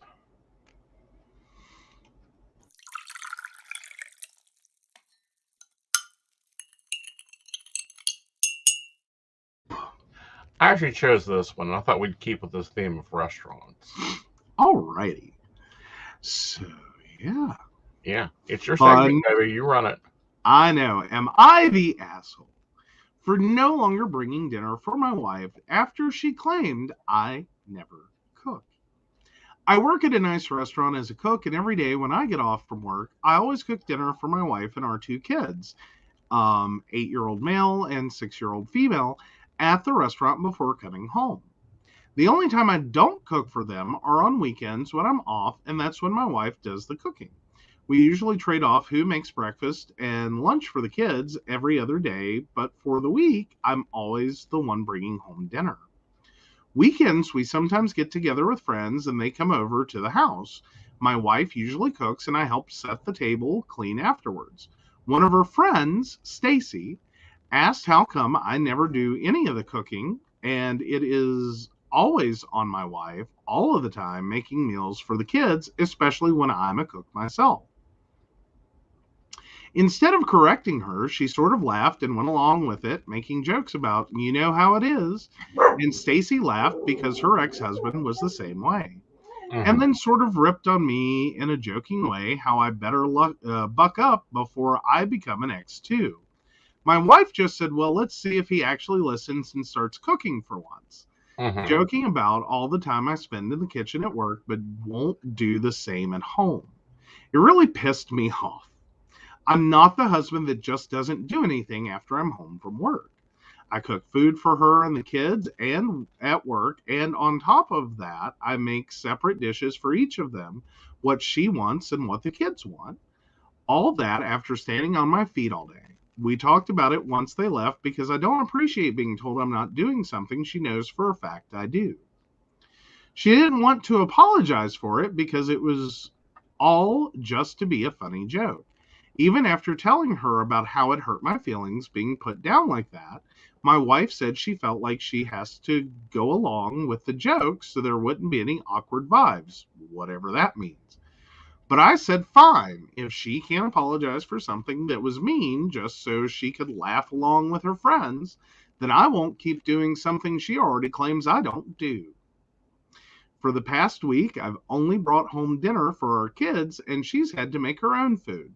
She's mad that I'm refusing to feed her over what happened instead of letting it go, but I can't help but feel mad about being made fun of like that when I'm busting my ass to provide for my family and still making sure they have food on the table every evening. She just thinks I'm an asshole for how I'm reacting when she's already tired at the end of the day, but still having to make food for herself. Am I the asshole? Thoughts?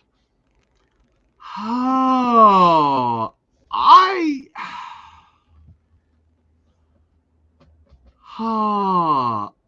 have a severe appreciation for this one is where I'm at. I don't think he's the asshole. I think what he has done is very asshole-ish. Don't get me wrong. I don't think he's the asshole. I think she made a very poor decision in that conversation that left her husband the butt of a joke that he really wasn't. And I don't get it. It seems weird. Like, why? Is where I just, like, my mind keeps circling around is why? Why did you go along with this? Why did you roll with this? Like, you knew what he does. You could have easily corrected her. I don't think anyone's going to get all that upset over finding out that, no, actually, Right. he cooks us individual meals before he leaves work and brings them home. And we trade off making lunches. Yeah.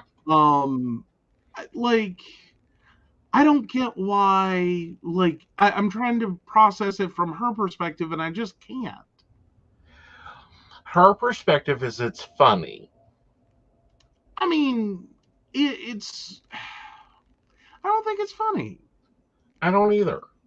Like, I don't get the joke. I don't get the humor there. Unless she's just really done with the relationship and, she wants to joke about breaking up with, or, divorcing her husband. Well, I think it's one of those where she's trying to look like the poor little housewife that does everything. And all he does is man up and sit in the living room and go to work. Yeah. Like, but it's still a very... Yeah. Yeah. It's not I think she's an asshole. I also think that she shouldn't... He should make her cook for the kids, too.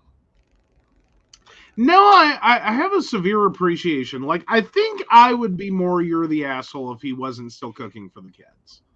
Like, they didn't have anything to do with this. Right. That he targeted it specifically at her. Right. For what she did. And she's the one being punished for it. Right. I can sit here and go, nope, not the asshole. Like, right. She bought that. Right. She bought that. She paid for that. She, like, bought that in bulk. Right. The kids didn't do anything. Right. I would have more problems if he were taking it out on the kids. That would be like, okay, but now you're gone too far. Right. Because the reality is, right. They didn't have anything to do with that. Take care of your kids. But having her pay for what she said, like, I'm sorry, I grew up in a family in which we had to kind of level those words. It's we always got the phrase, if you can't do the time, don't do the crime, leveled at us. But now our dad was notorious for accusing you of shit you weren't doing so much that you kind of had to look at him at some point and go, if I'm going to do the time, I'm going to go do the crime. Like, if I'm already going to sit here and pay for it, right, I might as well get the benefit of the experience. Right. But, you are a wonderful cook. Oh, well, thank you. Okay. I'm a wonderful cook most of the time. There's a few questionable dishes and experimental things that have gone on, but I still cook good. Yes. Yeah. Like, that's one thing you've never ragged me on.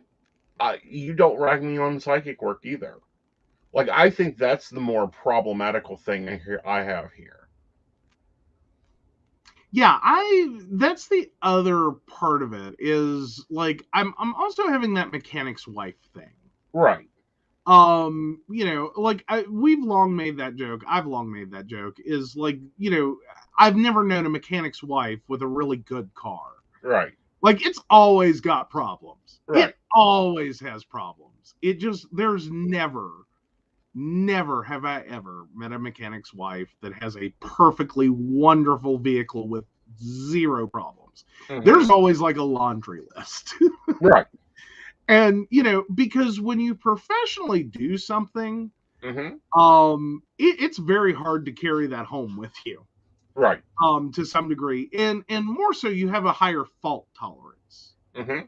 Of, like, I can fix it. It's not that big a deal. I know what's wrong with it. It won't hurt you. That, like, you kind of develop that. Like, you'll do more for your customer than sometimes you will for your spouse. And you've suffered from that. I suffer from that every day, honey. Okay? The fan has a squeal to it, and you tell me just slap it. Like, it'll be fine. It'll die at some point, but you got like 4 others. It's fine. Uh-huh. I've had a computer on your work desk for reset for a month now. I considered it not an emergency.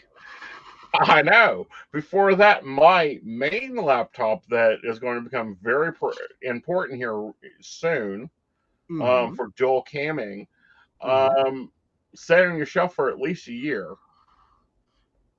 Once COVID hit, yeah, we weren't going anywhere. It wasn't an urgency. But that is the thing.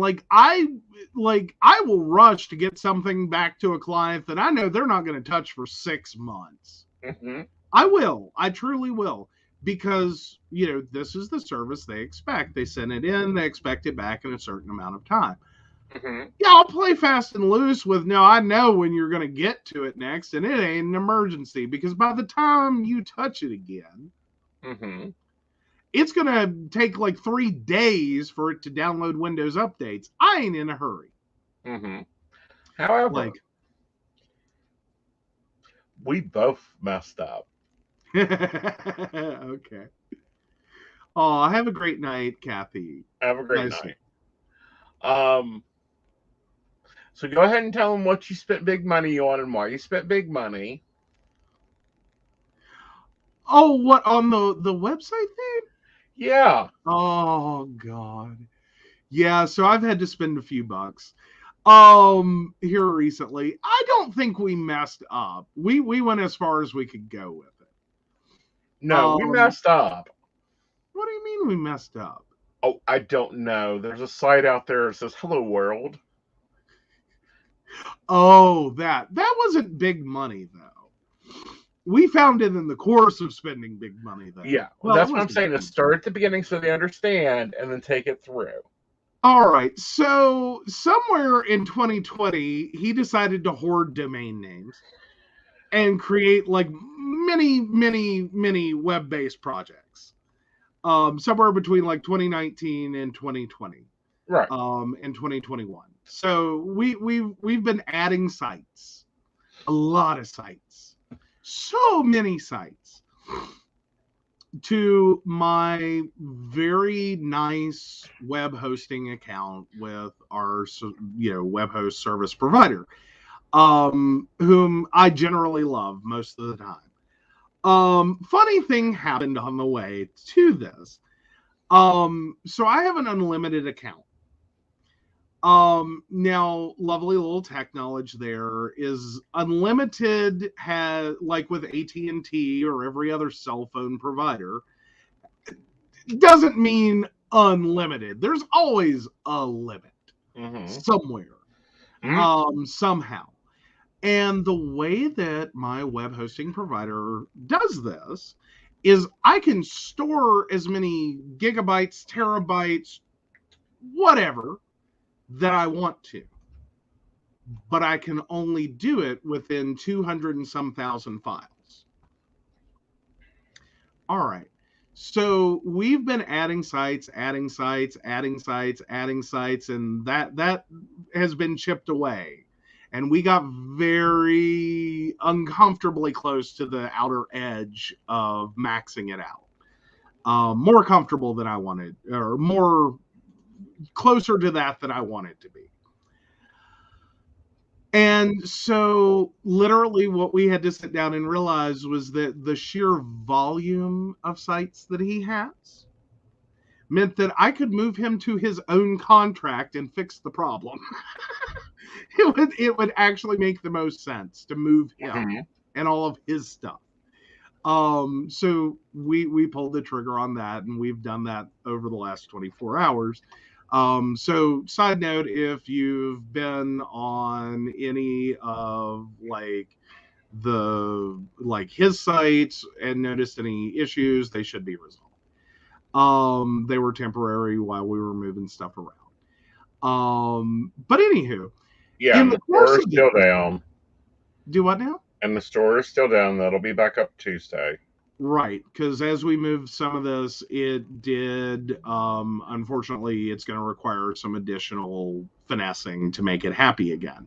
Because now it became two sites doing the same thing, so one of them had to not work. Right. Of course, the newest one. So he'll be getting that back up, because it's plugins that he's good with. So anyway, in the course of this, I'm moving sites. I am migrating them from one contract to the other, which requires I have to duplicate the site. And I run across one. And I'm sitting there and I go to check it to make sure that everything's working again. And I'm looking at it going, I think I fucked up.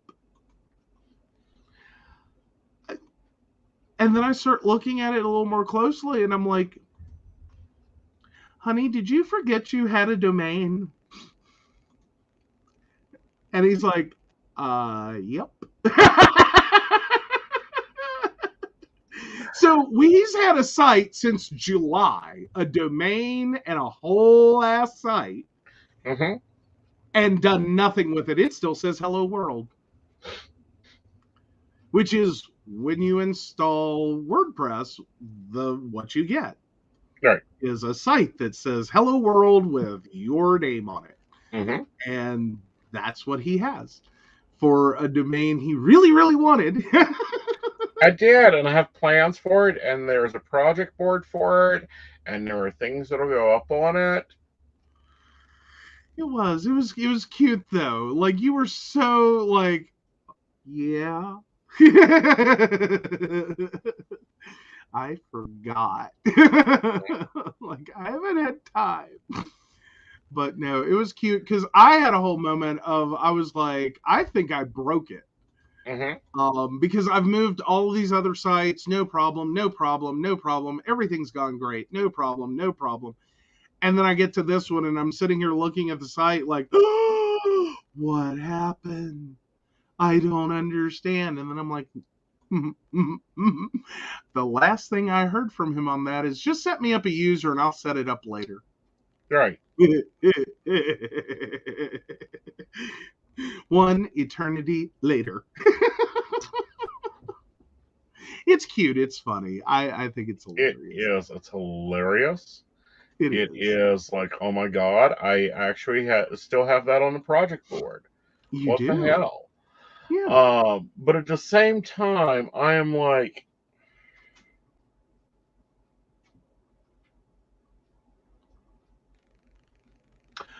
okay, what else did we launch that month? So many things. How much of that was my hands? Oh yeah, a good bit of it. Good bit. Like, it got lost in the shuffle of everything else that was going on. Like, I'm not mad. I'm really not. I thought it was fucking hilarious. Yeah, I think it's hilarious. We've laughed about it. We're enjoying it. It's one of those things, though. It's just like, I cannot believe we have hit this point. Which is not that hard to hit. No, not with the way that the business has been built and blowing up in the past 3 years. And all the things I've got planned to go on. No, not More at all. importantly, let me further explain for those in our audience. This account of mine has 27 domains in it. 27 primary domains, meaning they are a www dot something. And now this is going to be the weird count, because I got to look at this one very carefully and count it without getting the wrong number. So let's see. 1, 2, 3, 4, and 4 subdomains, meaning that these are entirely separate things that are like store dot or, something. Patreon dot. Yeah. Because our Patreons enjoy their own website. They do. It's a lovely benefit. You should support us. We'll tell you more about that in a minute. But yeah, so I have over 30 domains pointing at different sites, doing all kinds of different things. The total site count is lower.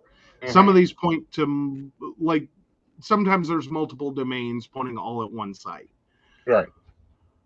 It's really easy for things to like, if it's not something I'm touching every day, it's really easy to be like, do we own that? I don't know. Maybe we do. Like, and that's kind of what happened here. Is I was looking through, I'd forgotten about it. I truly had. Right. Like, I'm looking through the list of domains, and I was like, what the hell is that one for? And then it dawned on me, it's like, I remember setting it up. Yeah. Like, I remember that night you got so excited.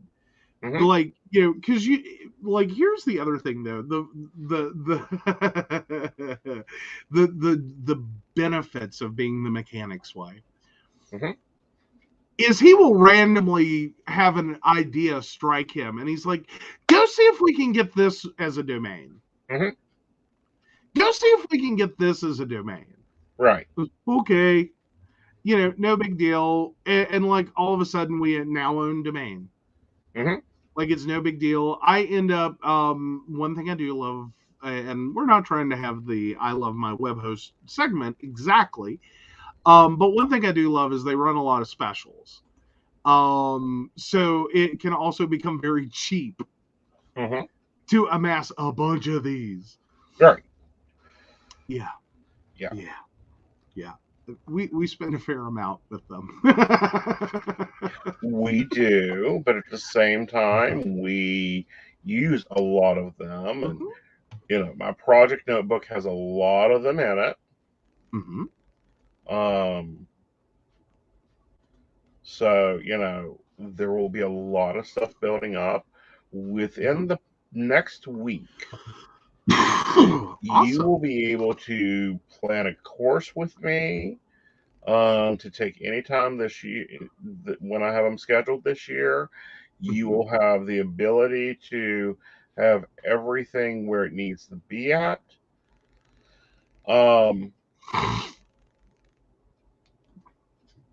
You will know when I'm having classes. I'm launching some really cool stuff, some monthly chats. So it's going to be a really great year. But at the same time, we're going to, I'm going to have to go, and this all started when I started going, oh, what do I want to do this year? Well, this is what I want to do. This is how I want to do it. Oh, yeah. Yeah. Oh, and sometimes it's nice having the parts and pieces for a project just waiting for you. Right. Like, that's how I count this one. It is everything's been sitting there waiting for you to get some time. Right. And that's not a bad thing. Right. It really isn't.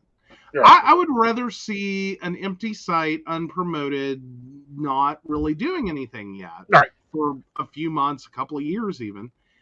That if you get a wild hair on a Saturday morning and you want to do it, you got everything there. Lots of crafters have the same experience. Like they'll buy yarn and fabric and thread and beads and whatever.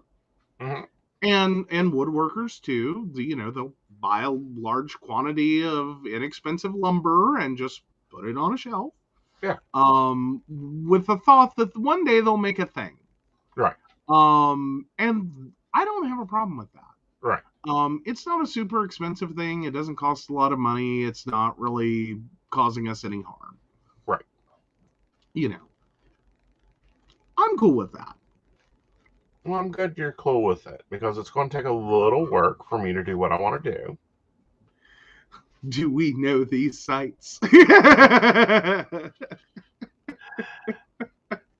No, I've got things in my back pocket that people don't know about yet. Hell, I didn't know about it because I completely forgot it. Oh, that was the other fun moment today. So there was a moment today when because I've kept a little list of what I've done in the past 24 hours and what all was going on, because it was a lot of moving parts. And without getting too clear, like this is how many websites and emails I had to move around today. Yeah, that all belong to me. That are all his. Yeah. Like, and I'm like naming stuff off, and he's like, well, who in the hell did we get that? Yeah. You told me to buy it. Yeah.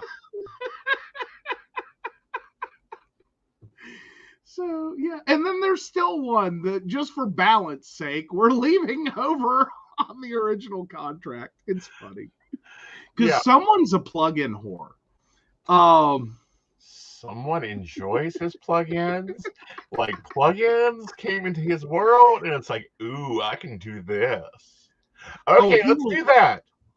He will download plugins, guys, for everything. And test it. And like, he treats them like the free widgets back in, like, Windows 8. I used to have a whole score bar, and if I didn't like it, I got rid of it. Yeah, just everything. It's freeware. He will throw it in there. Like, it's free. It's free. He loves free plugins for his website. And I'm just sitting here going, hi. Plugins are wonderful. I dearly love them too. But there's also a thing of, like, when you're adding and removing a lot of these, one thing with WordPress is you can deactivate a plugin and delete a plugin, but it doesn't always go away. Right, and that's a problem I ran into, and I was like, honey, I need you to go fix something.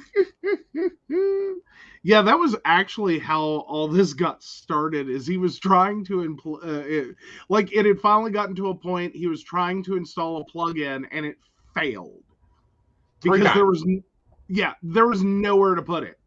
Yeah. Like, the server was like, I'm done. Yeah. Like, I'm pretty full. Yeah. Like, we were still functional, no one technically went down, it was all okay. But it was like, okay, we've got to move on this. Yeah. Like, I have an unhappy mechanic's wife, and I'm verging on having unhappy clients. Yeah, you're verging on having your main client be very unhappy. Well, at least the most prolific. Like, it's a lot of files, honey. It's a lot of files, but I've got a lot of things going on. I mean, I've got a store, I've got calendars, I've got sites, I've got podcasts, I've got... Yes. other businesses. Mm-hmm. You do. Basically, he has the mechanic's wife's garage. I do. As in, there's 12 cars with varying degrees of problems, but they're all available for him to drive. Uh-huh. There's just a list for each one. Don't turn to the left too much. Don't move the light on top of my computer. There you go. Yeah. But no, it's not that bad. I try to keep him updated. I actually do automate a lot of his stuff so that he doesn't even have to touch it. Uh-huh. As so much as I can. Fix it.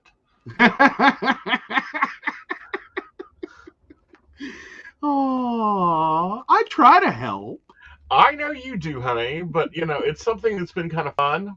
I love it when clients come to you because I've done something. And they need on their site, and it's like, I have to wait for him to wake up. That's his department. Talk to the plug-in whore. He has done a thing. Talk to the embed one. Not in bed, the embed. You love an embed. Like, you love things that have code you can just slap on a page. You do. I love you code love that I can just sit and write. Pardon? I love to sit and write code anymore. Like, I miss HTML, but damn it, I'll make WordPress do what I want. Oh, you do. That is one thing that killed me for a while there. I have to share this one. I'm so glad that a couple of versions ago, WordPress quit being like the whole block editor concept that they introduced was optional for a while.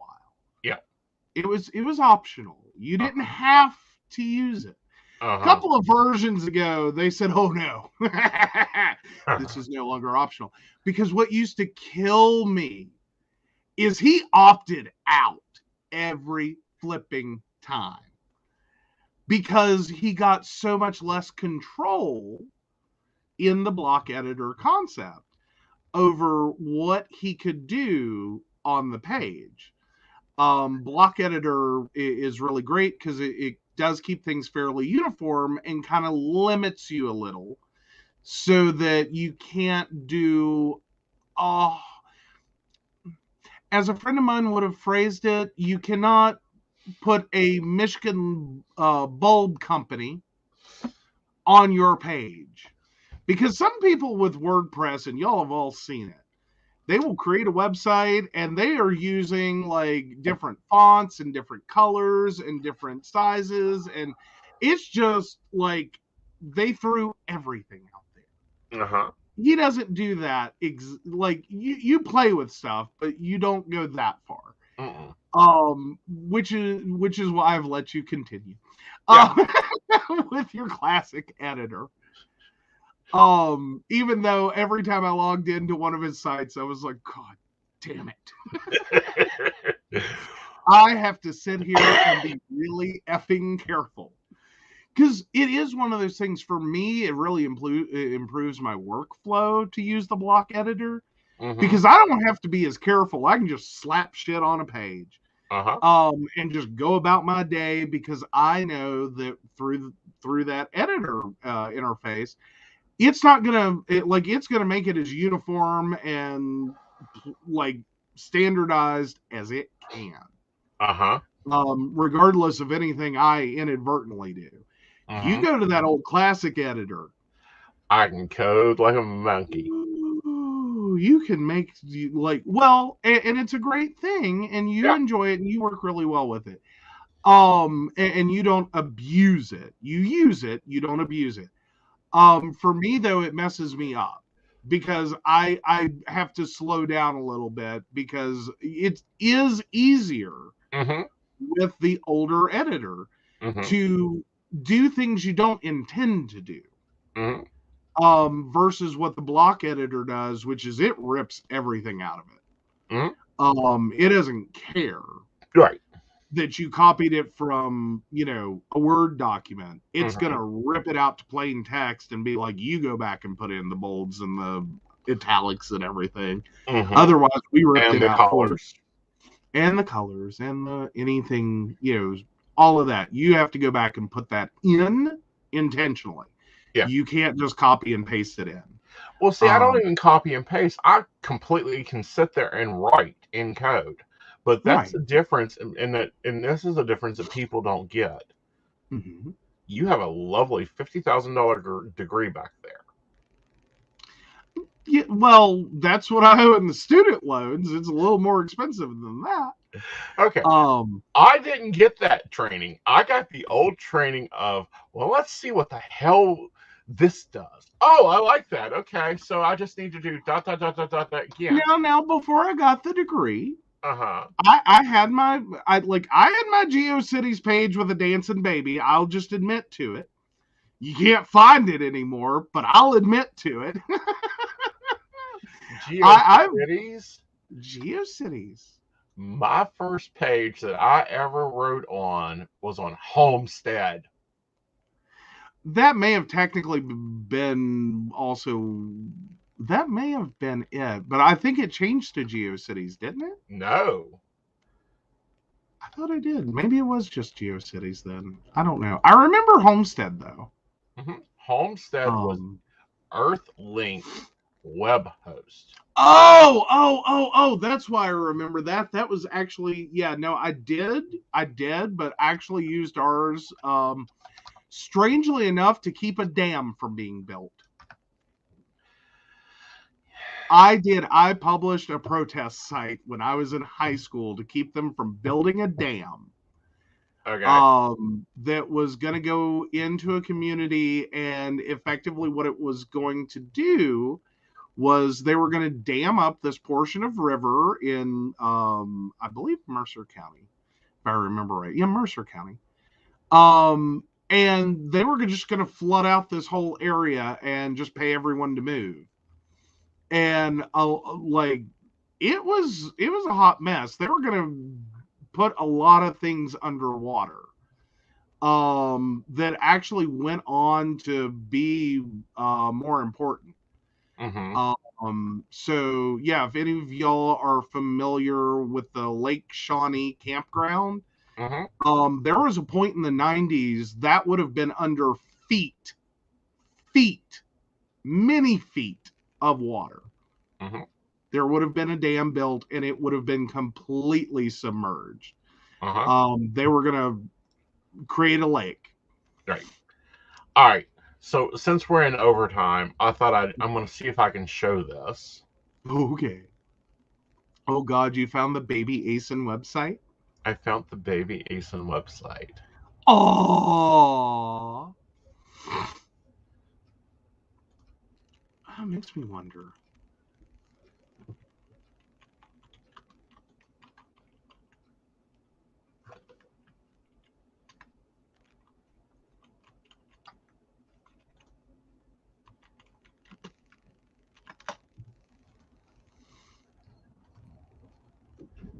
There you guys go.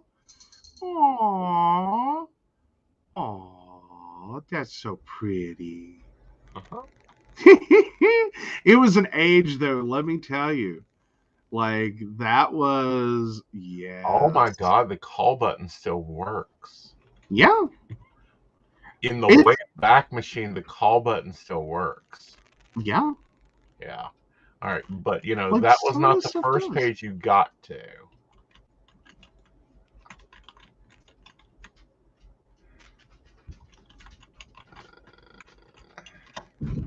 Let's go to front gate. Do you remember websites that used to have the front gate? Oh, yeah. Yeah. Oh, yeah. Oh, it's been a minute. Oh. I'm going to see how much it's captured. I want to see how much. Oh, no, it didn't get that page. Oh, wow. Yeah, he didn't All right, so I'm curious if I Mm-hmm. can find. Help me out. It's been a hot minute. Uh-huh. Let me see if I can just find it. Can I find it by that?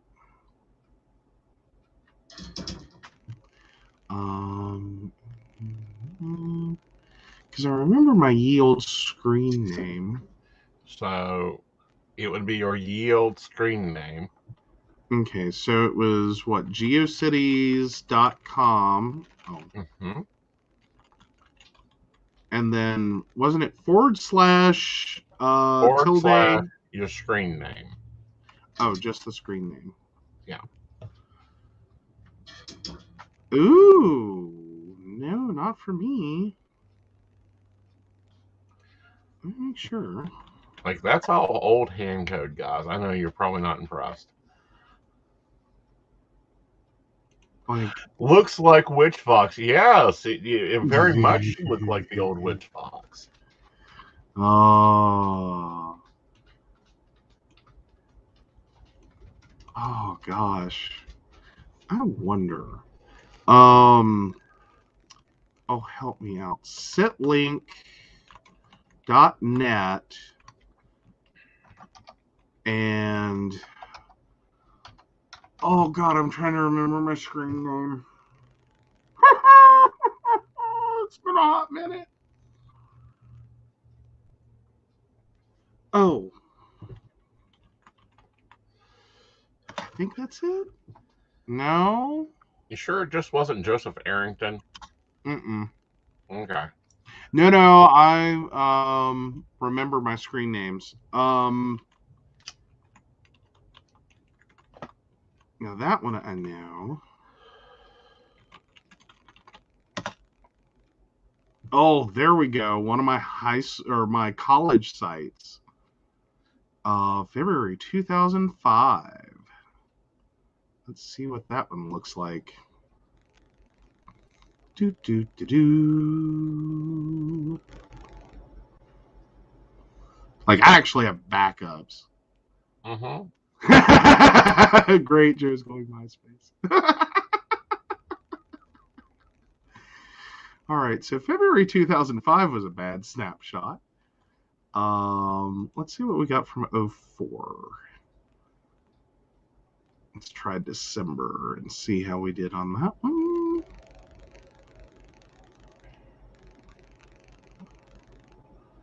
Oh, things that aren't man.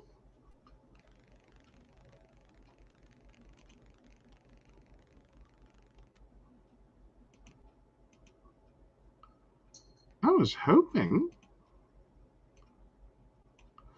Ugh, that's annoying. Some of these may be the way. Oh, let me see if. Sorry, I'm having to remember some web addresses. That's okay. I'm going to show them my old Keen listing. It was gorgeous. I wish we could have listings like this again. Oh.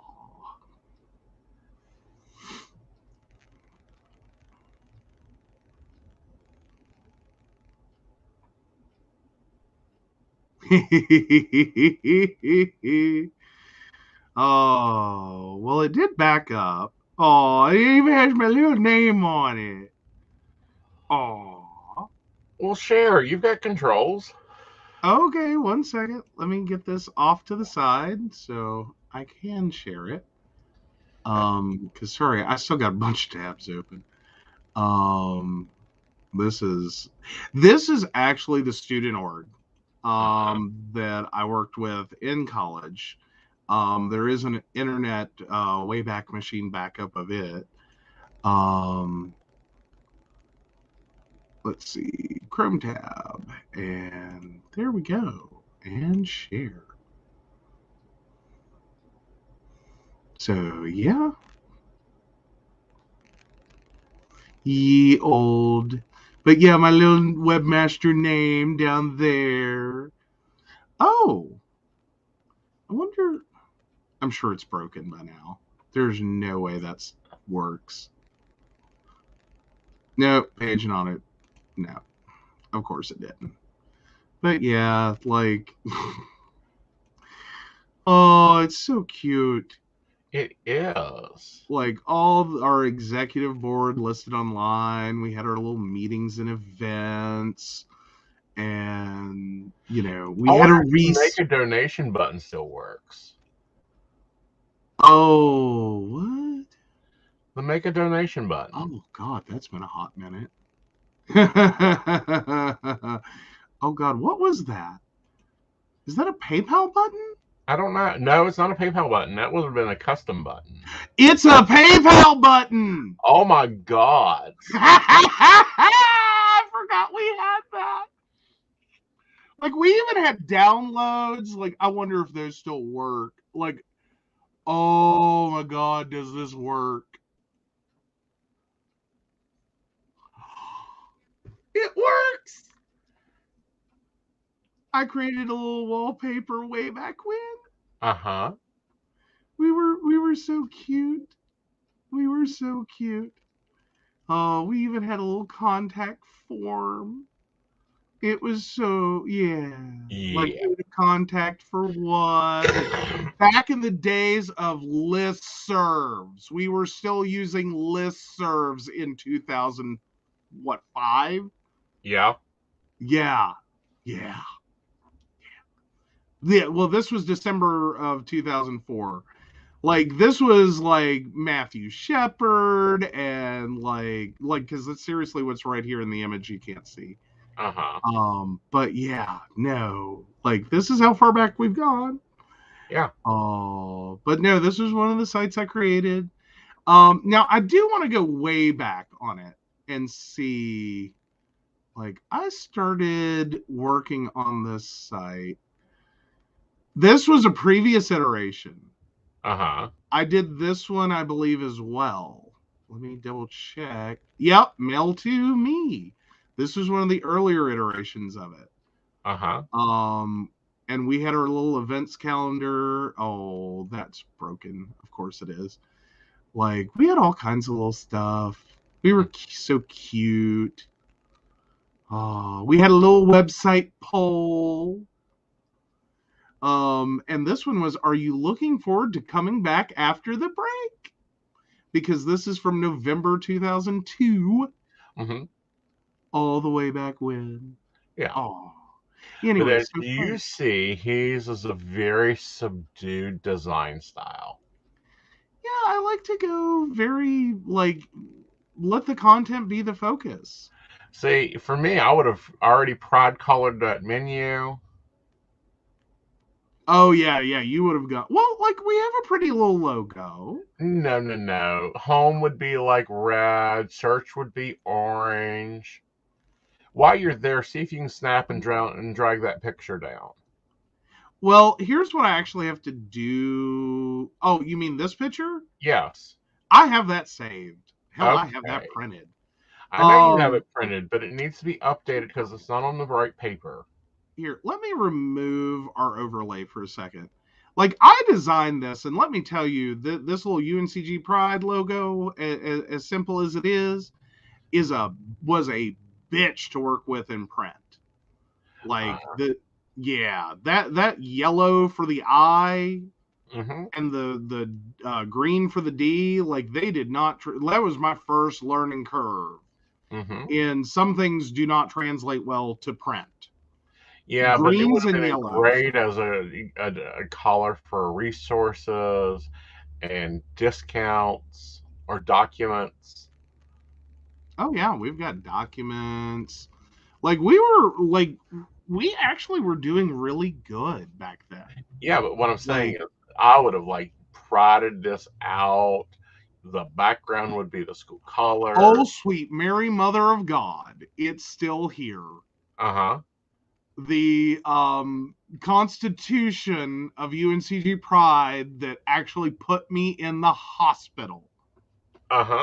No joke. Like I ended up having to go and have an MRI. They were threatening to not let me come back to campus. Joe ended up having an ambulance called on him and had a blood pressure of 196 over 166 that night. All right, take us back to us. Oh, okay. I'll take myself out. There we go. Sorry, it's just so cute. It is. It's great looking back at where we've come from, because then we can look at where we're going. And you got to admit that, you've really caused my websites to be a lot more subdued. Aww.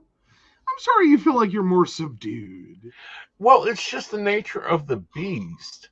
I mean, it's the trending market. I mean, look, Facebook really done a number on design in general. We went from MySpace, where, God, you can create anything. Oh, God, was I actually on? Sorry, I just saw, I had everything up in a weird way. I just saw Phoenix's comment. Hold on, was I in that picture? Like, I don't. No, actually, I was not. No, you were taking it. Yes, I did. I know your camera angles. Yeah, it was a fun group. Yeah, they're all such awesome people. But yeah, no. Yeah. Oh. So we hope you guys have enjoyed the video side of this down memory lane. Always, if you're listening to the podcast, you can go over to YouTube and see what we're talking about. And take time to look back at where you've been, what you've done, how you're doing it. Because that way you can plot your future a little bit more. Absolutely. Alrighty. So, we ready to take it away, Vanna? Oh, we've been ready to take it away, Pat. Well, of course, we want to thank all of our Patreon sponsors. We really do appreciate them. Specifically, we want to thank, for their support, Beverly Walker, Mika G, Kathy, Mary Winfield, Brenda Bryant, Ashley Guest, Shannon C, Shannon D, the ever-wonderful Lady Gwendolyn, and Charles Shaw. If you'd like to learn more about us, the show, or how you too can become one of our wonderful baristas and receive all the wonderful benefits they receive as a Patreon sponsor, please visit us at pcspnetwork.com. Have a great, safe weekend.